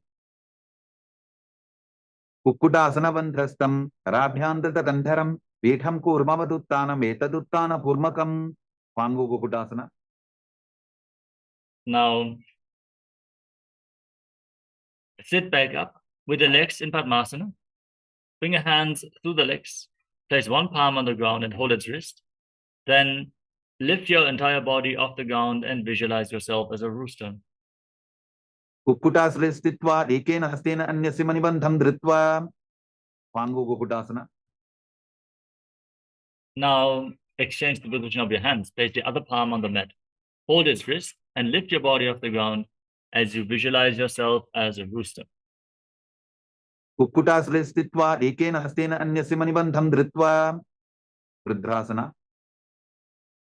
Now in Padmasana, place your elbows on the toes and interlock your fingers. Rest your chin on the hands. Press your thumbs against your throat as you visualize you have gone beyond all greed and covetous in Gridasana. Janor Vorantare Paru Uttano Vyakta Samstito Ulpo Chachadya Hastabhya Uttana Bhyam Prayattataha. Padmasana 3. Rise up and place your hands on top of each other with the palms facing up. Rest your hands in your lap. Gaze towards the tip of the nose. Sit in a meditative space. Engage Mahamudra Bandha or the bandhas and visualize Swamiji in your inner space in Padmasana 3. Uttanavtarno vidhaya vidyuvat shakti sthito yogirate. Padmasana 4.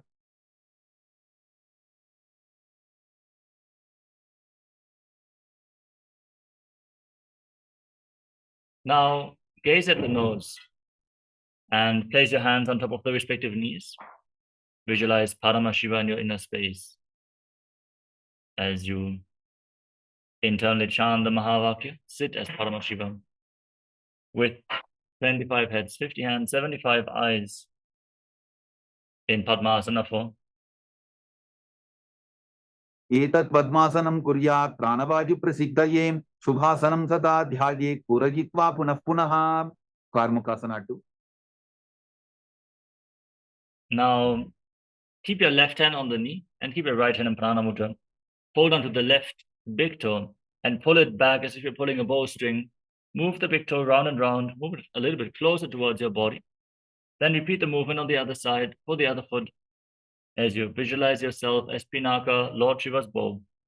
Adhanya asanama bhakshe yoga puraka rakshanat krutva padmasanam pada angushtatanga yostitam. Karmukasana 3.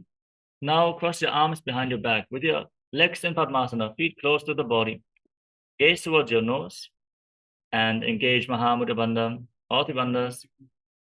Visualize yourself as Pinaka, Lord Shiva's bow in Karmukasana. Karmukasanamapshitya udare pura yet sukham tadavagyurvaso yati kadena sukhpa vayuna. Dridasana. Now lift your head and chest, gaze up and visualize yourself as the power of Paramashiva Sthara. Purubhyamupari stapya padayukvam prayatataha dakshinam sabya deshecha sabyam dakshina deshake. Magrasana. Now roll onto your back. Keep holding onto the big toes if you can. Your arms crossed behind, gaze to the nose, and visualize yourself as a snake as you breathe calmly in Sahadra Kumbhaka. Pratama padmasana kothane dohu hat pachani ane pad angutha pukare ani sobai kahunya pulya pani. Kandukasana. Now place your free your arms and legs and pull your knees up towards your chest.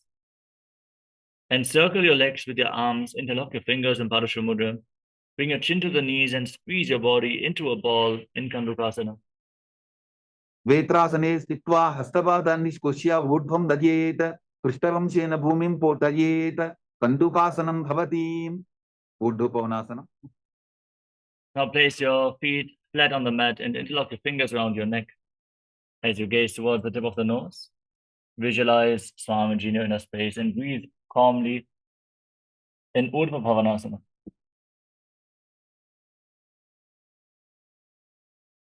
Pratame sudro sainakarave goda ubharashi milave pulpama hila angushtatoghi kare kekasamela rasoji. Markatapitasana. Now bring your hands below your heels with the palms facing up. Push your hips off the ground, lock your throat and hold your breath intensely in Mocha Kumbhaka as you visualize yourself as a powerful alpha ape. Uttana shenam padatale uttana hastayo hostapajyet uttana shikipitakasana. Now bring your hands towards your lower back and raise your hips up high. Extend your legs out straight and balance on your arms. Gaze towards the tip of the nose and visualize Swamiji in Uttana Shikipitakasana. Jangho rubalahinaschet uttana shikipitakam apramattah prakurvita bhukte pradvititendriyaha. Narakasana. Now kick your legs up, point your toes to the sky, and place your hands on the mat for support. Visualize yourself blissfully traversing through Naraka Loka unscathed in Narakasana. Griva panthena bhumim vishtambha pada pratvayamurdham uttrayet narapasanam bhavati. Triyannaukasana. Now bring your hands towards your lower back and straighten your entire body. Angle your legs down. Bring them over your center of gravity and engage your core intensely as you visualize yourself as a boat crossing the ocean of samsara in Tiryannaukasana. Naukavat stitvat urdhvam pada vradvayannayet Tiryannaukasanam bhavati. Vedasana. Now raise your legs back up Place your hands on the ground, straighten your body, be stable and sturdy like a flagpole as you visualize yourself as the Kailasa flag respected across all nations. In Vajrasana, the flagpoles. तिरिजन्नौकावते विवा पृष्ठपूर्वरीः भूमिं वष्टभ्यान् मस्तकलाक्षेन पादाग्रद्वयमूर्ध्वनयेत् ध्वजासनं भवति. Vrittasana. Now lay down on your back.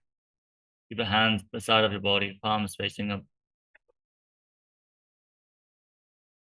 Forcefully pull the awakened Kundalini Shakti up along your spine in Shakti Chalan Mudra. Churn the awakened energy within your body.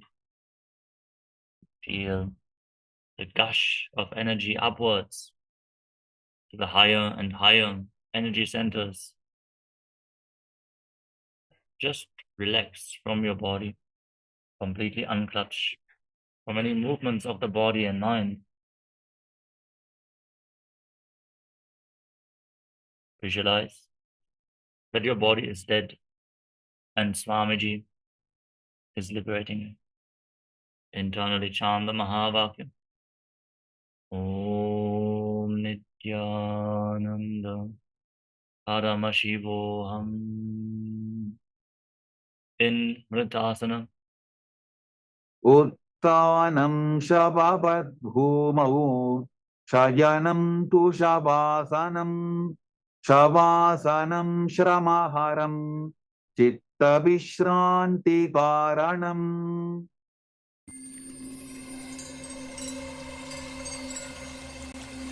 I welcome you all with my love and respects. Let you all open all your three eyes. Om Nityananda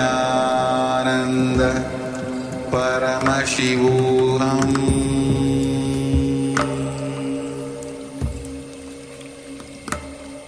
Om Nityananda Paramashivoham.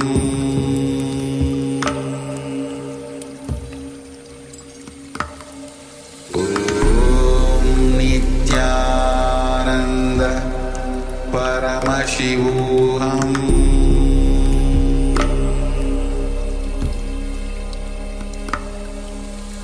Om Nityananda Paramashivoham.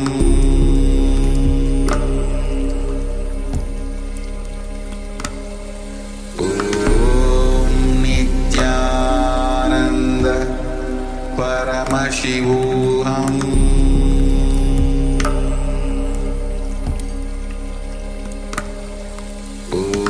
Om Nityananda Paramashivoham.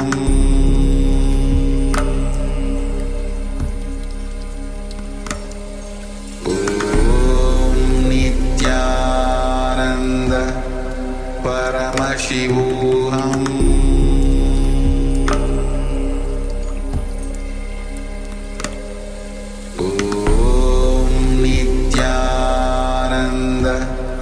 Paramashivoham.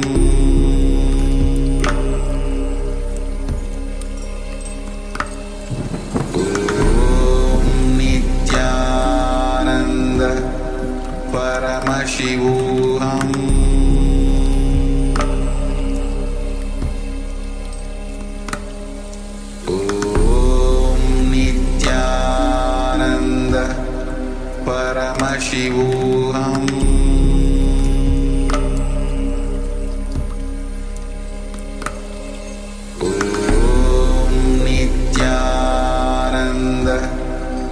Paramashivoham.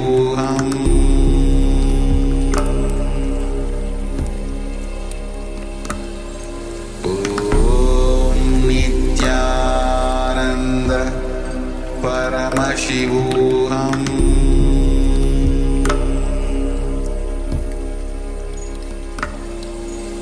Om Nityananda Paramashivoham.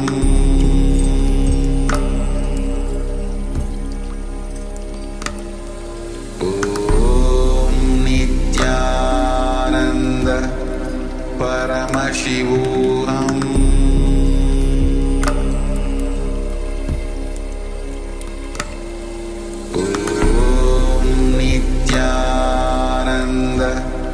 Paramashivoham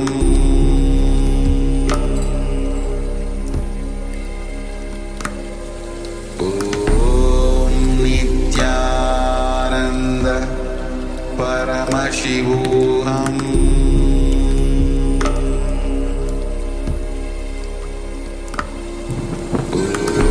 Om Nityananda Paramashivoham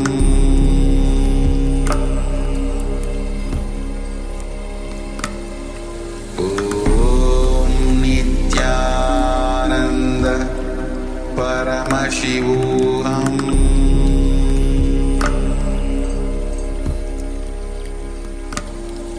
Om Nityananda Paramashivoham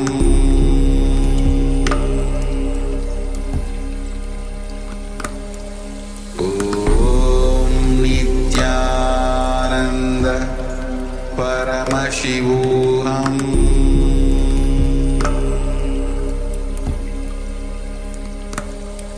Om Nityananda Paramashivoham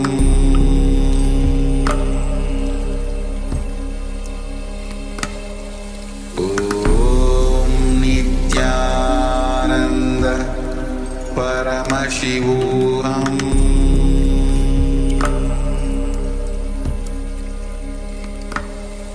Om Nityananda Paramashivoham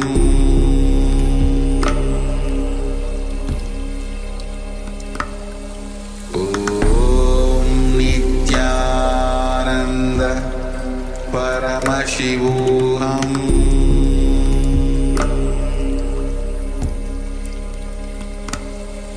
Om Nityananda Paramashivoham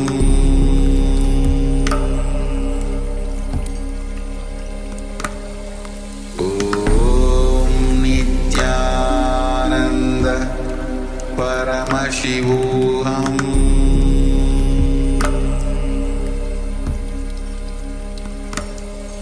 Om Nityananda Paramashivoham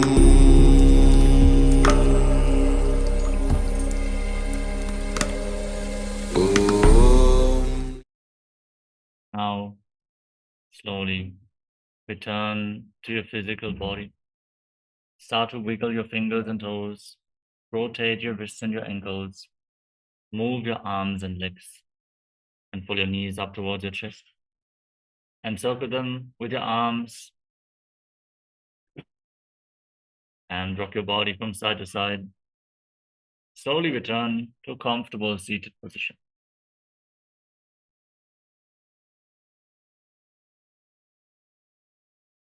Congratulations, you completed the Vinyasa 308 asana sequence of Kailasa Santyanda Yoga.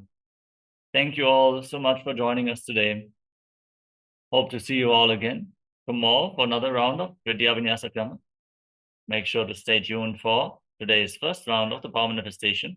Immediately after yoga, the best thing to do is to manifest the Shaktis of Paramashiva. The awakened energy should be channeled and used for the power manifestation to experience the superconscious breakthrough. So have your blindfolds ready. We're going to manifest blindfold breathing. For now, let us conclude the yoga session. Sit straight with your head, neck, and spine in a straight line. Hands in Namaskara Mudra in front of your heart center. Close your eyes. Take a deep breath. Visualize Swamiji in your inner space as we chant the Purna mantra. Om Purnamadav Purnamidam Purnat Purnamudachyate Purnasya Purnamadaya Purnamevavashishyate. Om Shanti Shanti Shanti. Hari Om Datsat. Sarvam Bhagavat Shri Nityananda Paramashiva Parukar Paramastu. Om Nityanandam. Thank you all. Nityanandam.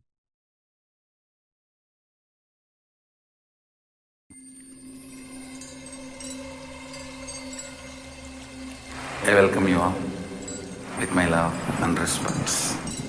Let you all open all your three eyes. Om Nityananda Paramashivoham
Paramashivoham Om Nityananda Paramashivoham Om Nityananda Paramashivoham Om Nityananda Paramashivoham Paramashivoham Om Nityananda Paramashivoham Om Nityananda Paramashivoham Om Nityananda Paramashivoham Nityananda Paramashivoham Om Nityananda Paramashivoham Om Nityananda Paramashivoham Om Nityananda Paramashivoham Om Nityananda Paramashivoham Om Nityananda Paramashivoham Om Nityananda Paramashivoham Nityananda Paramashivoham Om Nityananda Paramashivoham Om Nityananda Paramashivoham Om Nityananda Paramashivoham